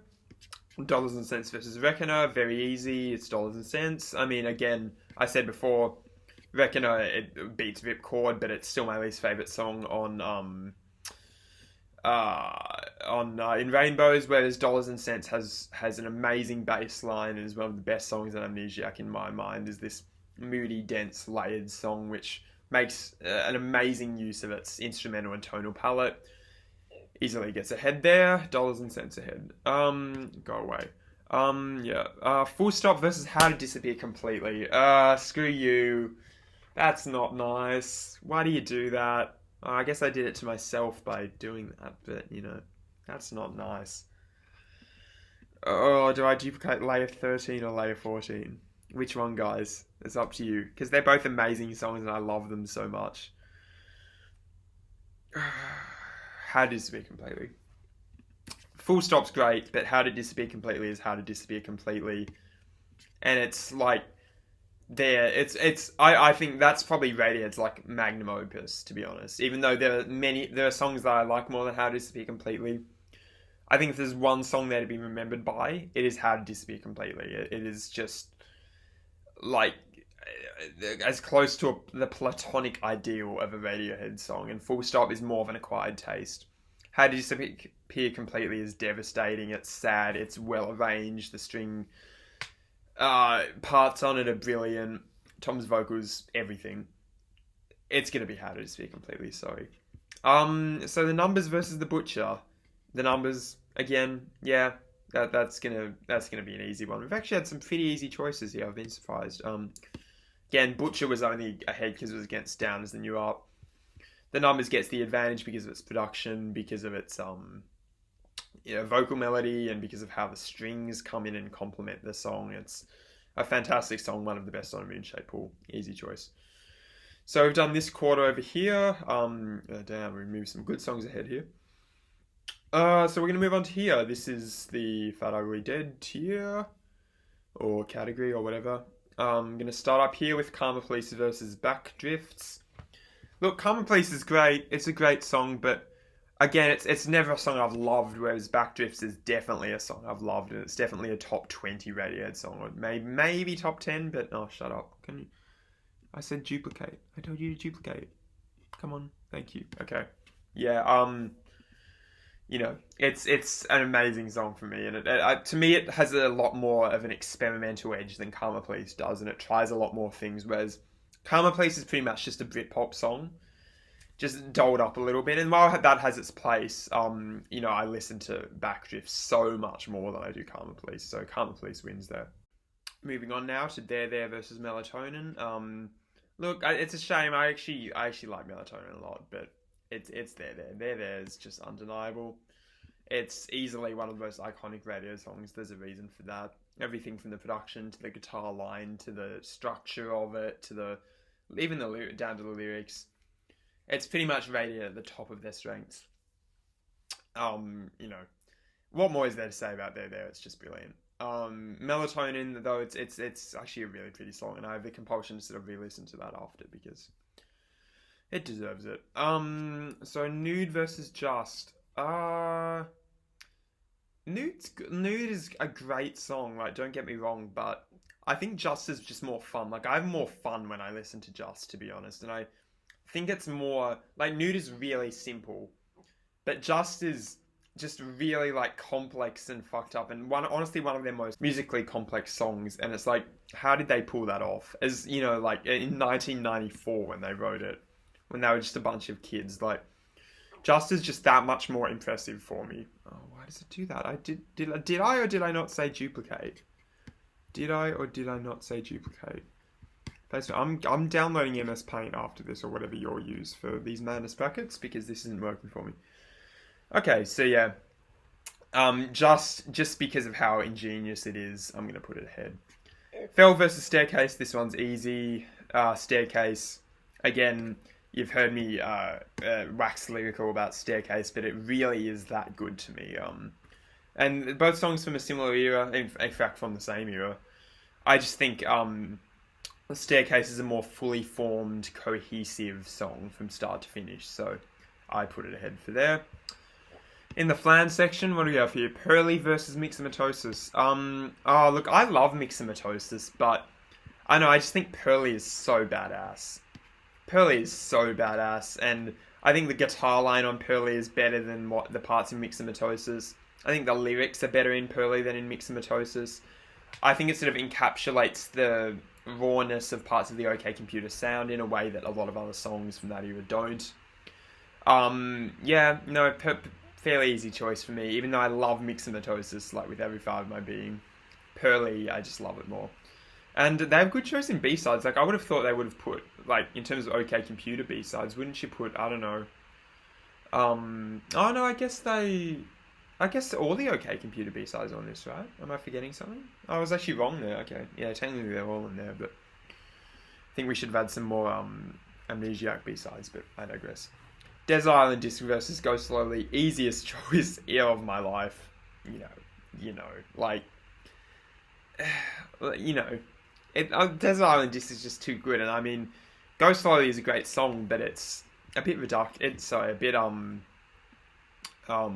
keeps doing that. Desert Island Disc is a bit, what's the word I'm looking for? Derivative. I'm sorry, yeah, okay. Go Slowly is a bit derivative. Desert Island Disc is a masterpiece. I can't speak English today. So we're going to move Desert Island Disc ahead. Easy choice.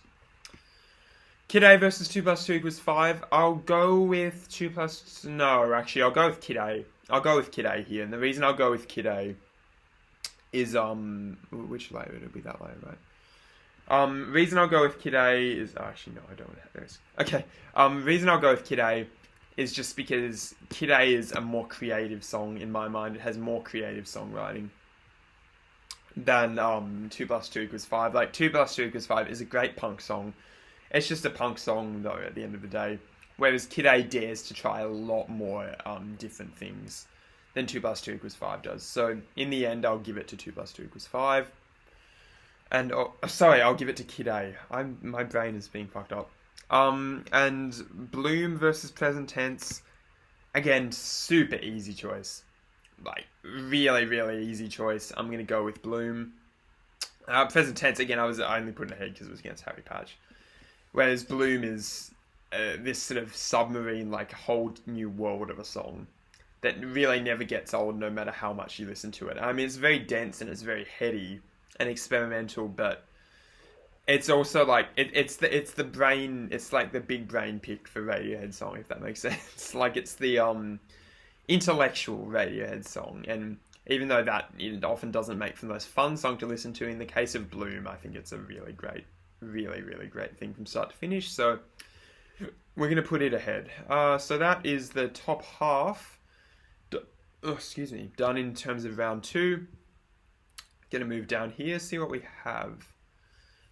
So in the Greenwood tier, we have Fake Plastic Trees versus Glass Eyes. Yeah, easily Glass Eyes. Look, Fake Plastic Trees it's a good Radiohead sort of stadium rock song, but it is just a stadium rock song at the end. Did I do the wrong layer there again? No, come on. I'm sucking at this. Okay, layer 35 there. Glass Eyes, on the other hand, is so rich. What am I doing? Wait, what's wrong? Just chill. Okay, how do I... Okay, so we're having technical difficulties with this is probably like the worst tier video you've ever seen, and to that I just say bear with me, please. Okay, that would do. Yeah, so Glass Eyes is one of the most emotionally mature and rich Radiohead songs, with a beautiful fucking arrangement. Fake Plastic Trees is just a stadium rock song at the end of the day, in my opinion. Doesn't get the advantage over Glass Eyes. Glass Eyes moves ahead. 15 Step versus Codex. Ooh. What do I like more? I think I like 15 Step more, but that's tough. I think I have to go with 15 Step there. That's really tough though, because in the right mood, I'd probably go for Codex. Like if I was sort of what? Oh yeah, okay. If I was sort of like not in a good mood, Codex is probably the perfect like soothing song for me. But 15 Step just works for me in a wider majority of situations. It's this sort of pretty happy, summery song, even though the lyrics aren't like that at all. But like a lot of In Rainbows, it's this pretty happy, summery song, and it never gets old for me. I love the skittering electronics. I love the beat production. I love the bass line, Collins bass line. 15 Step gets ahead, but it's close. It's really close.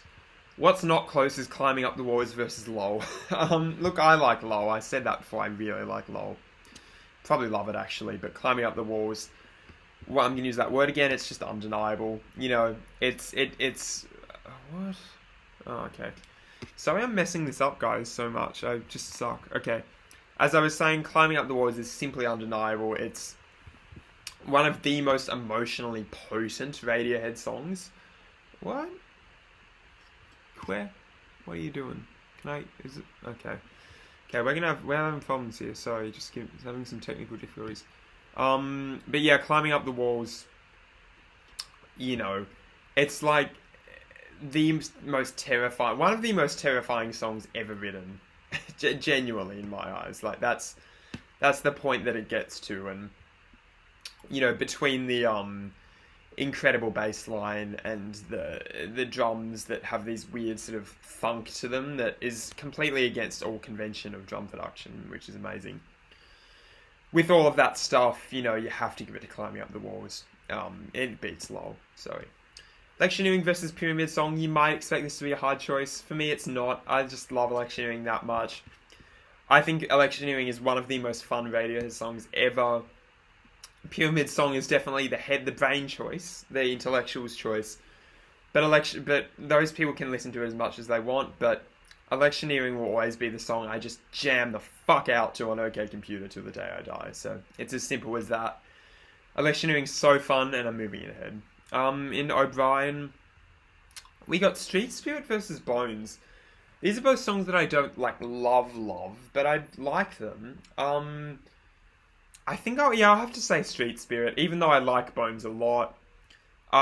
Street Spirit is Street Spirit. What more can you say? It's a pretty devastating song, and it conveys its emotional content so well with some great lyrics and really emotionally rich for when did they write this? 93. Actually, I think they did write this in 93 because I remember Tom had an acoustic performance of it from that year. So just keep in mind they were writing Street Spirit while they were writing Pop Is Dead. If you think about it that way, it's just absurd. So yeah, there's that. Street Spirit gets head over Bones. Optimistic versus Jigsaw. Jigsaw is one of the best songs ever written by a human being. It gets ahead against almost any song that it goes up against. I don't want to say that, but yeah, easy. Don't even need to deliver commentary on that. Okay, Lyft versus House of Cards. If you said the mini disc Lyft, I would probably go with Lyft, but because we're talking the studio versions, I'm going to go with House of Cards, and that's just Lyft in the studio isn't as cathartic and raw as it should be in my eyes. Whereas House of Cards, I think they nailed that song in the studio, and it's got that amazing guitar work. It's got these amazing dub influences. Again, some of the best lyrics Radiohead's ever done. If we're talking studio versions, I'm going to give it to House of Cards. Not much competition there. Wolf at the Door versus Identikit. Look, again, I don't love either of these songs. I'm going to go with Identikit. It's the closest to a song. I'm close to loving that song. I don't know why I don't, but I just think Identikit has better production than Wolf at the Door. I think the guitar work is more interesting than Wolf at the Door. And, of course, Wolf at the Door doesn't have a guitar solo, but Identikit does. So, at the end of the day, that's the distinguishing factor. So, we're going to put that ahead. So, we're done with the lower left quadrant. And now we are in the lower right quadrant, if my Photoshop stops freaking out. Cellway. So, we're in the Cellway area. And we're going to start with Daydreaming versus Motion Picture Soundtrack. They're both potent songs. Come on, they're both seriously potent songs. Motion Picture Soundtrack though is the song that has made me cry. It's just a gorgeous, gorgeous creature and a fantastic album closer too. Daydreaming hasn't made me cry, even though it's a really fucking great song. But Motion Picture Soundtrack, I just have an emotional connection to. So, gonna put Motion Picture Soundtrack ahead. That's tough though because I love both. I Will versus the Daily Mail. It's the Daily Mail. I Will. Look, it works fantastically well for what it is, but just in terms of a fully fledged song, start to finish song, I think the Daily Mail is one of their greatest achievements. And I don't think I Will can honestly really compete to it, but I still love I Will, with every fibre of my being. It's just Daily Mail. I love that a little bit more, so yeah, that sort of makes sense. Planet Telex versus Weird Fishes. I'll go with Planet Telex. Look, Weird Fishes has only sort of really recently come into my regular Radiohead listening, and I'm still selling myself on it more and more. I know, I just never thought it was that memorable beforehand. I don't know why. Planet Telex, on the other hand, has always been a favourite of mine. The bass work on that thing is fantastic. The drum production, the refrain, those electronically treated chords, all fantastic. Yeah, it's Planet Telex. Although one day it might be Weird Fishes, so wait for that. The Tourist versus Letdown. Well, look, I'll say Letdown, but I'm not crazy about either one of these songs, right? I mean, who cares? It's probably going to be demolished in the next round anyway. Look, I've been shitting on Letdown a bit. I actually like Letdown a lot. I just like a lot of other Radiohead songs and a lot of songs on OK Computer much, much more than I do Letdown. So there's that, but I will put Letdown ahead there. So goodbye, Tourist. Yep, that's that. And in the York section, oh, Everything in Its Right Place versus Sit Down, Stand Up. Oh, I'm gonna have to say Sit Down, Stand Up, but I hate that because Everything in Its Right Place is... I think Everything in Its Right Place was actually my first Radiohead song that I really, like, loved. Like, you know, have you ever had those experiences with bands where, like, that you can identify the first song that you really loved by that band? Like, didn't just like, loved. Everything in Its Right Place was that song, and it's still in my top 10. But Sit Down, Stand Up, man, it's probably the most fucking underrated Radiohead song ever. Like, the most underrated Radiohead song ever. When it comes to that, I think Sit Down, Stand Up has to come there, but Sit Down, Stand Up certainly isn't as important in the Radiohead story as Everything in Its Right Place was, and I still think, of obviously Everything in Its Right Place, the synth patch they're using just is stunning. Like, stunning. And how the way it opens up that album, because the last song you heard in Radiohead's Uber was, The Tourist, which is really sort of conventional sounding balladry, and then you get onto this electronic odyssey that is Everything in Its Right Place, and the chords on that song are fantastic, everything about it is amazing. So it's more important, but Sit Down, Stand Up, I just like it more. It's as simple as that. Spectre versus All I Need, easy choice, All I Need. Spectre works well in some contexts, but it's definitely not a daily listen song for me. Whereas All I Need is one of the few Radiohead songs I think that I could listen to over and over, and that hasn't got old even slightly for me. So there's that. It goes ahead. That choice, the Sit Down, Stand Up versus All I Need choice, is going to kill me later down the line. Morning Mr. Magpie versus Dexter. Now that's interesting.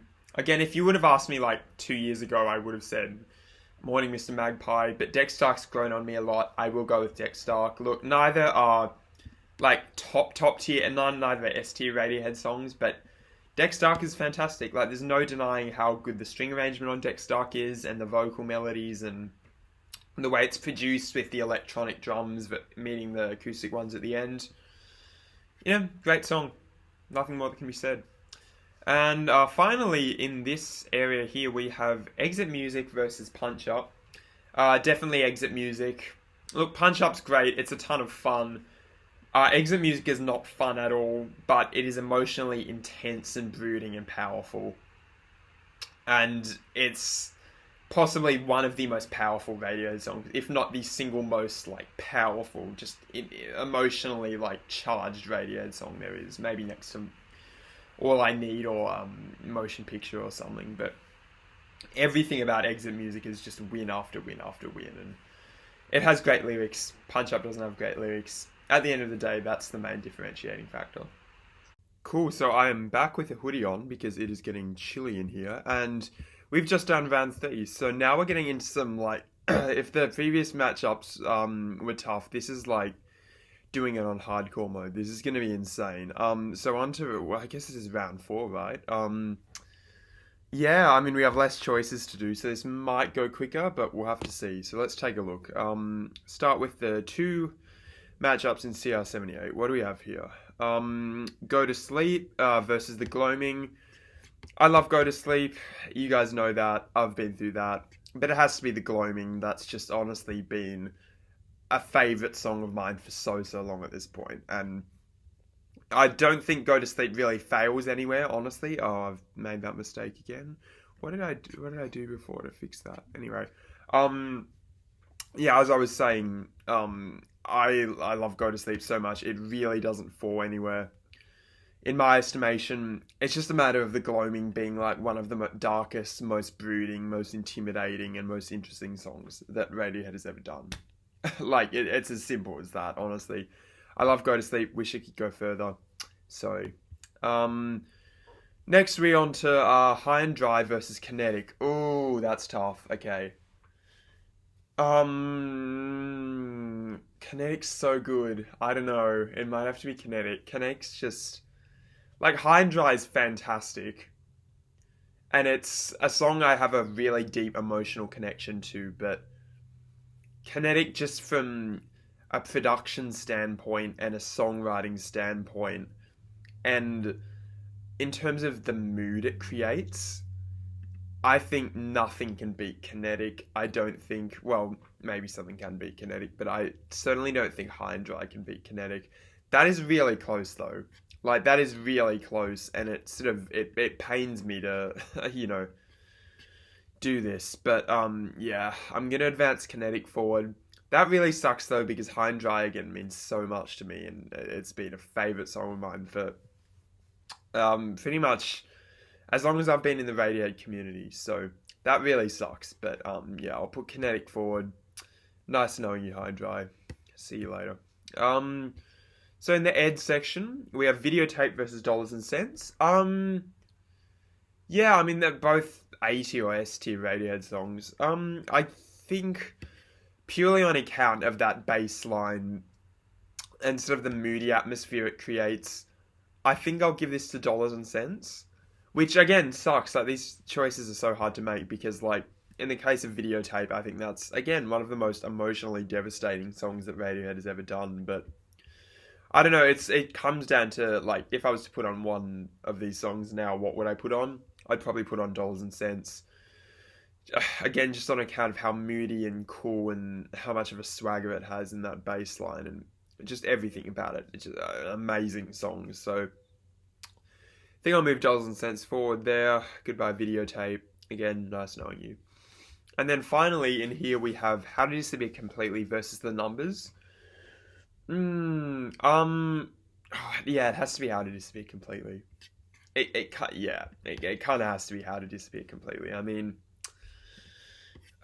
it's tough. It's really tough because The Numbers is like, I think it's my second favorite song on Moonshaped Pool. But How to Disappear Completely is it's a monolith. Like, I've said this before, it is just a monolith of a song. It is emotional train wreck of a song. It is just devastating in every single way. It's like Videotape, but just like even more depressing, if that's possible. So that plus the string arrangement, plus the general instrumentation and the "I'm not here, this isn't happening" chorus, which is one of the best choruses in Radiohead history.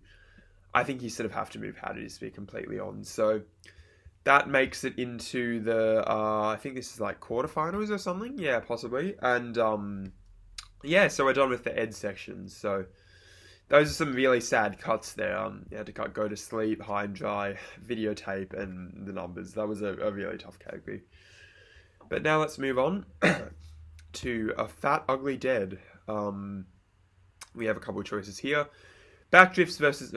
It's going slow. What are you doing? Okay. Backdrifts versus There There. Look, a lot of people would say There There. Again, I like to buck tradition. Backdrifts is in one of their coolest, like almost purely electronic songs out there, and it has a fantastic beat, great moody atmosphere, everything I could want in a Hail to the Thief song. Has a sort of rawness to it as well that a lot of electronic Radiohead songs don't have. There's fantastic. I just don't have the same like intense love for it, I think, that I do for Backdrifts. So that one wasn't too hard, but yeah, it's a shame to see There out. Just versus Staircase. I will go with Staircase here.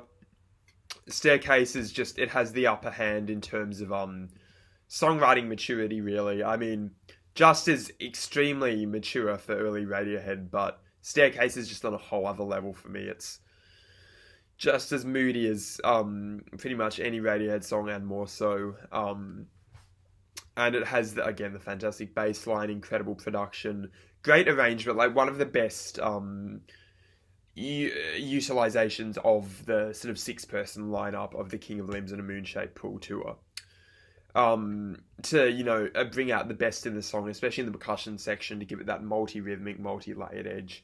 That easily makes it forward. I love Just again. It's a shame. Sucks. These choices suck, guys. Okay, so we have Pearly versus Desert Island Disc. It's a shame. It's a shame to get rid of Pearly, but I'm going to have to get rid of Pearly. I think I'm going to give this to Desert Island Disc. Look, Pearly is, again, one of my favourite songs from the OK Computer era. It kicks serious ass each time you listen to it. It's seriously one of the most swaggering and just pure fun of songs from that era. But Desert Island Disc, honestly, man, it's on a whole new level. Like, that song just, it gets me. Like, it gets me. I can't leave it on the wayside. So I'll put Desert Island Disc forward. And then Kid A versus Bloom. Look, neither of these are any of my really, really, like, top tier Radiohead songs, incidentally. But I think if I was to choose one, it'd probably be Bloom. I mean, Kid A, of course, fantastic. But Bloom, like, how to speak completely, it's a monolith. Instead of unimpeachable, you have to put it forward. So I'm going to put Bloom forward there. And with that, I think we're done with the top half of the chart. Now, this is ridiculous. Now we're going to move to the bottom half, and let's see what matchups we have here. So we're going to begin with Glass Eyes versus 15 Step. That's actually interesting. I like both those songs. They're probably like both top 30 or top 40 Radiohead songs for me. 15 Steps more fully formed, but Glass Eyes is more like emotionally potent and beautiful. This will probably come down to like that, what would I listen to right now if I had the choice? And I'd probably say 15 Step. I'll probably give this to 15 Step. That's probably actually the hardest decision that I've had so far, in this third round. Glass Eyes is just so gorgeous, like irrevocably gorgeous, beyond description. But I know 15 Step is just the banger of all bangers. It's such a groove. It's such a bop. Amazing guitar, amazing everything. And again, it's more fully formed than Glass Eyes. Glass Eyes is it does lean towards interlude territory despite being so emotionally potent. What can you do? It's a shame to get rid of Glass Eyes, but I think I will put 15 Step forward there. That was one of my early favourite songs from In Rainbows and remains a big favourite to this day. Climbing Up the Walls versus Electioneering. So we have two back-to-back OK Computer songs. For me, it's quite clearly Climbing Up the Walls. I mean, again, Electioneering is one of my favourite Radiohead songs. Climbing Up the Walls is just top 3. And it just has that sort of menacing, engaging edge that Electioneering doesn't have, and that sort of complexity that... Look, I don't fault Electioneering on because it's not trying to be complex, but honestly, Climbing Up the Walls just gets the advantage there. There's not much in it, but, I'll go with Climbing Up the Walls. Here we have Street Spirit Fade Out versus Jigsaw Falling into Place. I will go with Jigsaw. I can start to spoil myself. Jigsaw is literally one of the best songs written by a human being. Like, it is, in my opinion, it's genuine. I'm not saying that with a shred of irony. It is one of the best musical accomplishments by a human being. And when Street Spirit's up against it, it cannot have even a chance to compete, as amazing as Street Spirit is. So, yeah, Jigsaw gets ahead for me. House of Cards versus Identikit. It's another situation where neither are, like, top tier Radiohead songs for me, but they're pretty close to top tier, like, they're A or A+. We'll go with House of Cards here, just because I have such a love affair with In Rainbows in general. Like, I'm so in love with In Rainbows and so in love with the production style in that album. So in love with the lyrical themes and the melodies, and House of Cards has all that in spades. Never used to really love House of Cards, but I think the more and more I listened to it, the more I realised how like emotionally intense that song is. Identikit, it's a great song. Still not one of my favourites on A Moon-Shaped Pool, and not one of my absolute favourite Radiohead songs. So it's a shame, but I will eliminate that there. And then, going over here, Motion Picture Soundtrack versus the Daily Mail. That's tough. I'm going to go with the Daily Mail, I think. And the reason I'm going to go with the Daily Mail is because Motion Picture Soundtrack is a brilliant song, and it is one of those devastating Radiohead songs, but it sort of only operates on, like, one emotional wavelength, if that makes sense. Like, it only... Like, you listen to that song, you're never going to feel happy. It's just sad. Motion Picture Soundtrack is just pure sadness from start to finish. And, that's fantastic in some moods, but I feel like the Daily Mail you can listen to when you're angry, you can listen to when you're happy, it's triumphant, it's angry, it's scary, it's all of these things at once. It is a really complex song in that mind, and I think 9 times out of 10, I'd probably pick a listen to the Daily Mail over Motion Picture Soundtrack. Not necessarily because one's a better, like, from a songwriting perspective than the other, but just because the Daily Mail is so complex and layered and interesting. So it's a shame to get rid of Motion Picture Soundtrack here. I really love that song, but what can you do? Here we have Planet Telex versus Letdown. Easy, Planet Telex. I mean, Letdown only got it far because I think this competition was a little bit weak there. Not that Letdown's a bad song, I need to stress that, but Planet Telex is just more instrumentally layered, in my opinion, more interesting in terms of lyrical content, and just overall more catchy than Letdown. It's a song I'd listen to any day of the week over Letdown. I'll put it ahead. Oh, this kills me. Okay. Oh, this is a hard choice. Sit Down, Stand Up versus All I Need. Fuck.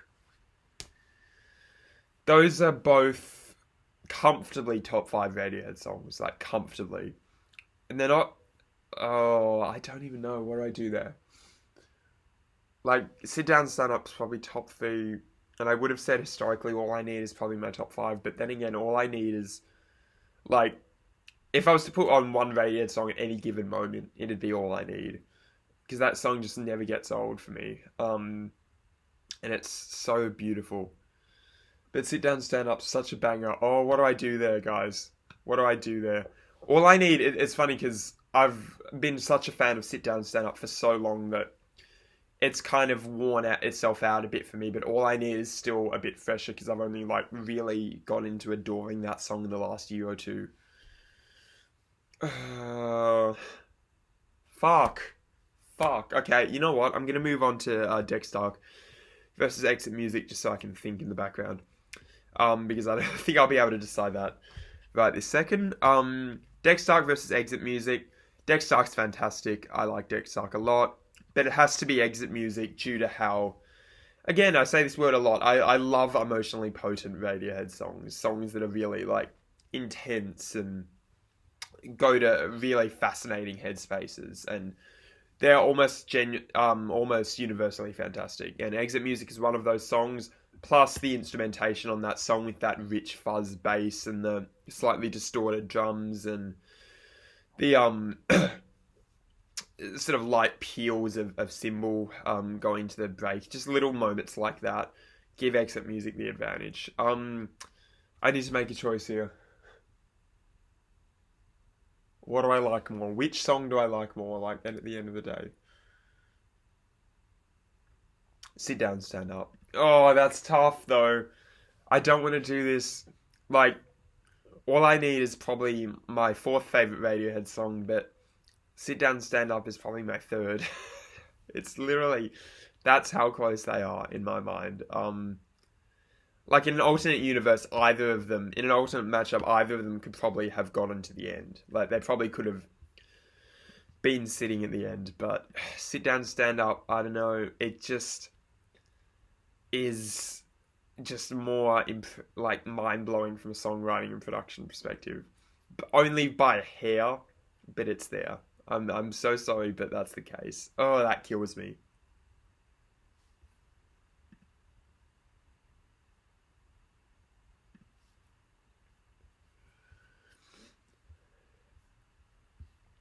Well, look what we have here. We are done with round 3. We're on to round 4 now. So we only have, 1, 2, 3, 4. So we have 8 total matchups to do in this round before we get to some of the more difficult playoffs. So let's see how difficult this is. We're going to go to CR78. This is the matchup of this entire CR78 bracket. So these are probably the 2 best songs. Yeah, maybe. 2 of the best songs in this CR78 category here. We have the Gloaming versus Kinetic.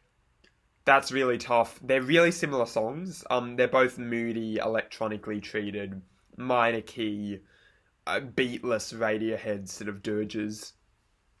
Again, a genre of Radiohead music that I love. I think it just comes down to at the end of the day, again, which would I listen to right now on any given day? And I think it'd be Kinetic. I just think Kinetic is more mature. It's more richly layered. instrumentation wise, I think the electronic production on it is done slightly smoother than the Gloaming was, even though I know the whole thing with Hail to the Thief, sorry, is to make it sound really like rough and raw, but I don't know, Kinetic just sounds much more rich and engaging, and I'm in love with that Bitches Brew sample. So I love the Gloaming. It's a shame to see it out. It's a big shame to see it out, but I think Kinetic gets the supremacy there. So we'll move on to here. Dollars and Cents versus How to Disappear Completely. How to Disappear Completely just devastates me, man. Like, that song just kills me. I'm sorry. Dollars and Cents has one of the best bass lines in any Radiohead song, but How to Disappear Completely is on a whole new fucking level. Like, that song is just... It's in a whole new tier, so... I will give it to How to Disappear Completely. Again, sorry, Dollars and Cents. You know, shit happens. Yeah, I love that song, but your time is done.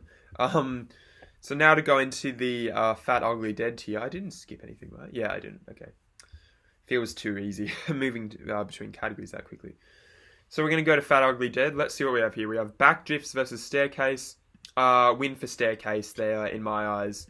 They're both very electronic songs, but Staircase is just richer sounding and more soothing, and I think, again, it fits a wider variety of moods than Backdrifts does. And Backdrifts is very angry. Staircase can fit happiness, sadness, anything.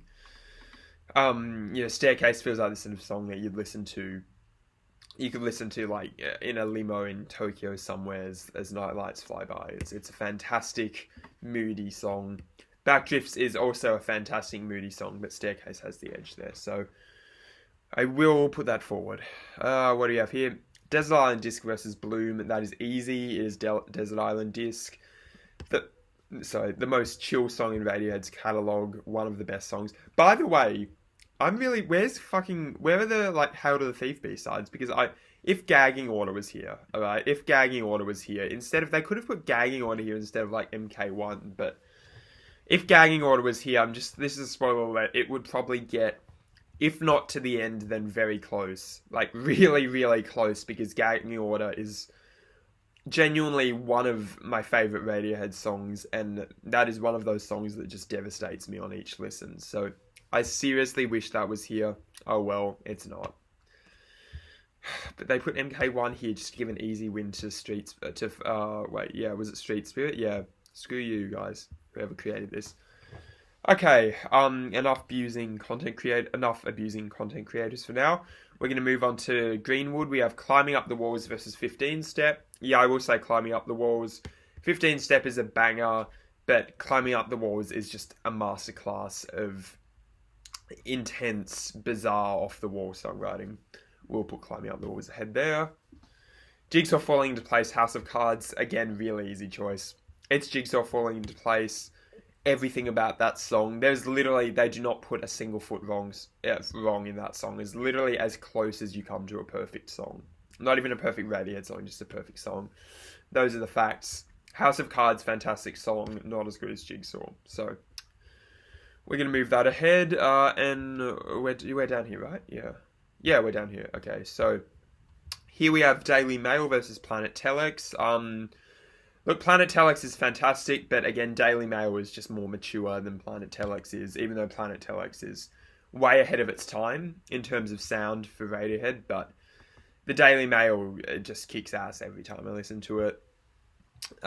It gets the advantage there. And finally in this category, we have Sit Down to Stand Up versus Exit Music for Film. Funnily enough, that's an easier matchup than All I Need versus Sit Down Stand Up. I will give that to Sit Down Stand Up. I think Exit Music for Film is probably the better, like, song from an objective sort of point of view, but just the textures and sonic tapestries that Sit Down Stand Up creates and the intensity that it builds up going into the Raindrop section at the end, literally unparalleled in Radiohead's discography. So when it comes down to it like that, I will give it to Sit Down Stand Up. But Exit Music had a really good run, and I'm glad it could. So we are done with that tier now. Wow. Okay, so we are getting really close to the end. We have 1, 2, 3, 4 matchups. Now, these I anticipate are going to be difficult. So Let's start here. We have the representative from CR78 versus the representative from Ed. And that is a tough one. Oh, it is Kinetic versus How to Disappear Completely. Oh, that is tough. What do I do there? Because they're both, like, some of my favourite Radiohead songs, but they're both some of my favourite Radiohead songs for completely different reasons, if that makes sense. Like, Kinetic's one of my favourites because it's minor key and moody and strange and dense, and How to Disappear Completely is one of my favourites because it's emotionally devastating and rich and layered and mature, and oh, what do? I don't know what to do there. This is one of those sort of weird Sophie's choices. Oh, see, this is one where I probably should have re-listened to both of the songs before I came to do this madness bracket to realise, like, I think I need to really take another listen to Kinetic. Even though I listened to that song a bunch just to get it in my head. But my gut's saying it. Oh, what does it say? I think my gut's saying How to Disappear Completely. It's alright. How to Disappear Completely will probably lose down the end as well, so it doesn't really matter. But, oh, that sucks. I will give it to How to Disappear Completely, because again, that is one of, if not the Radiohead magnum opus. It's just that simple. I'm sorry, I will give it to How to Disappear Completely.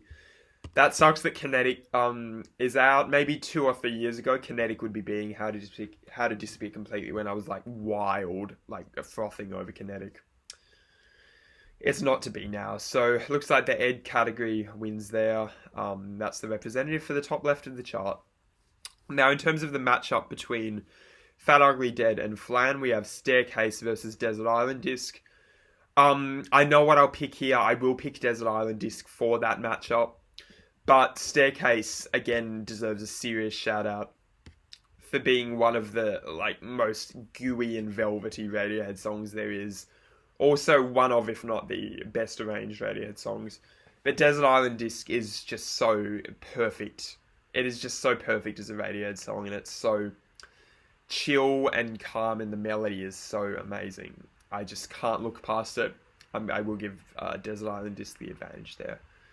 So now we're done with the top half of the chart. We're going to move down here. We have 2 more choices to do. Climbing Up the Walls versus Jigsaw Falling into Place. So this is a matchup between this should be the final. That should be the final matchup. It really should be. That is a really tough one because those are probably, and I'm just going to say this now, those are probably my 2 favourite Radiohead songs. Climbing Up the Walls is so good. Like, it's amazing. It is It is mind-blowingly, amazingly stunning. But Jigsaw Falling into Place is the perfect song. It's like the platonic ideal of a song. I mean, between the production and the melodies and just everything. It is the platonic ideal of a song, and I will have to put it ahead, but it's a shame that Climbing Up the Walls is getting eliminated, and it's not even, the playoffs here. This bottom left is a really strong area in general, so don't, especially this, look how amazing this category here is. So that area is a really amazing area in general, so don't take this as a slight to Climb Out the Walls. It's just Jigsaw Falling into Place is like almost impossible competition. It's near impossible competition, so I will have to put that ahead. That sucks. Sorry, Climbing Up the Walls. You're a real one. You're a real one. So Sit Down, Stand Up versus the Daily Mail for Selway versus York. Yeah, Sit Down, Stand Up. Because if Sit Down, Stand Up can beat All I Need, then it can probably beat Daily Mail. Daily Mail was fantastic, but I don't know, they're both actually really intense songs, but Sit Down, Stand Up is just that little bit more intense, and the way it builds exhilaration going to the last half, you can't beat it. So I will put Sit Down, Stand Up ahead. So that's what we have here. So we only have 2 more matchups in this whole thing. Wow.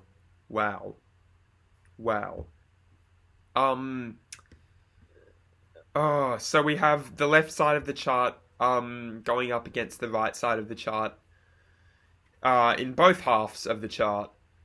And we're going to start with, this is tough. How to Disappear Completely versus Desert Island Disc.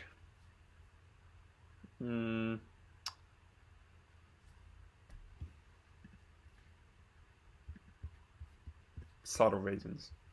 Subtle reasons that I can't really articulate.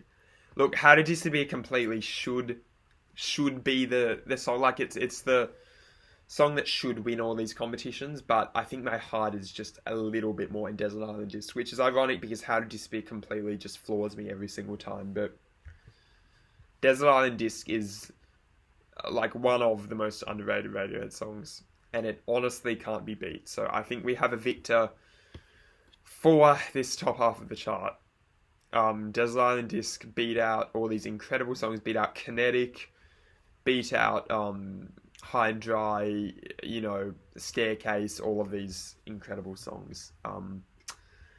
Good job, Desert Island Disc. So let's go down here. Jigsaw Falling Into Place versus Sit Down, Stand Up, two of my top 3 Radiohead songs. Again, if I prefer Climbing Up the Walls to Sit Down, I prefer Jigsaw to Sit Down. Sit Down, Stand Up is like a mind-blowingly amazing Radiohead song that does not get enough of the love that it deserves, but at the end of the day, I do have to give the advantage to Jigsaw Falling Into Place. Just because it's a more rich and nuanced song than Sit Down, Stand Up is. And I'd rather listen to it any given day. It's as simple as that. I'm really sorry. So now, we have Desert Island Disc versus Jigsaw Falling Into Place. And to be honest, this should be a harder choice than it is, but it kind of isn't. Desert Island Disc is just incredible in its delicacy and intimacy and the world that it transports you into. Jigsaw Falling Into Place doesn't transport you into any worlds. It is not an intimate or delicate song. It is very straightforward. But in my mind, Jigsaw Falling Into Place is literally the perfect song. Like, it is literally the perfect song, from the way the acoustic guitar and bass plays off each other, to the way Nigel Godrich does that binaural production that makes the drums and bass sound so tight and crisp throughout the whole thing, to the lyrics, which are like some of my favorite Radiohead lyrics, which talk about, you know, like the darker side of sort of club going and living the bachelor life, and how that can literally like undo you, to the vocal melodies, which are some of the most engaging vocal melodies, to those harmonies that do amazing, to the beat goes round and round part, which is probably the best moment in Radiohead's entire catalogue, bar none. Everything about it is just, it does not put a foot wrong, that song. And honestly, I sort of knew the moment this chart started that Jigsaw Falling Into Place would, if not win, then probably come like within a hair of winning. And I think that the only song that could have possibly competed with it, in my eyes, was Climbing Up the Walls. So honestly, whoever won the Climbing Up the Walls Jigsaw face-up was going to win the Ultimate Madness bracket. I want to be able to increase this. I don't know how I can, but I think you guys can see that. The winner of Radiohead Madness, Jigsaw Falling Into Place. Bravo. And just like that, we are done with the Radiohead Madness bracket. You can see the whole thing here completed. I hope you enjoyed watching this video. That was a bitch for me to make. Like, that was so difficult. Some of the choices I had to make there, especially in how big this chart was so difficult. So that literally killed me, but I hope you enjoyed watching it. I had a ton of fun doing it overall, and you know, it's nice to sort of have an analytical look at your favourite band of all time to see which songs you prefer to others. And like how you sort of, grapple with their catalogue, especially when it's presented so clearly here. I do wish Gang Order was here. I do wish Amazing Sounds of Orgy were here. I do wish a lot of these incredible songs that I love were here, but at the end of the day, what can you do? MK1 and MK2 shouldn't have been here, but anyway. So, thank you so much for watching. If you want more videos like this, let me know in the comments. Like, subscribe, do all that good stuff. I'll be doing more reactions, of course, in the future, all of that. And I hope you have a good day. See you around.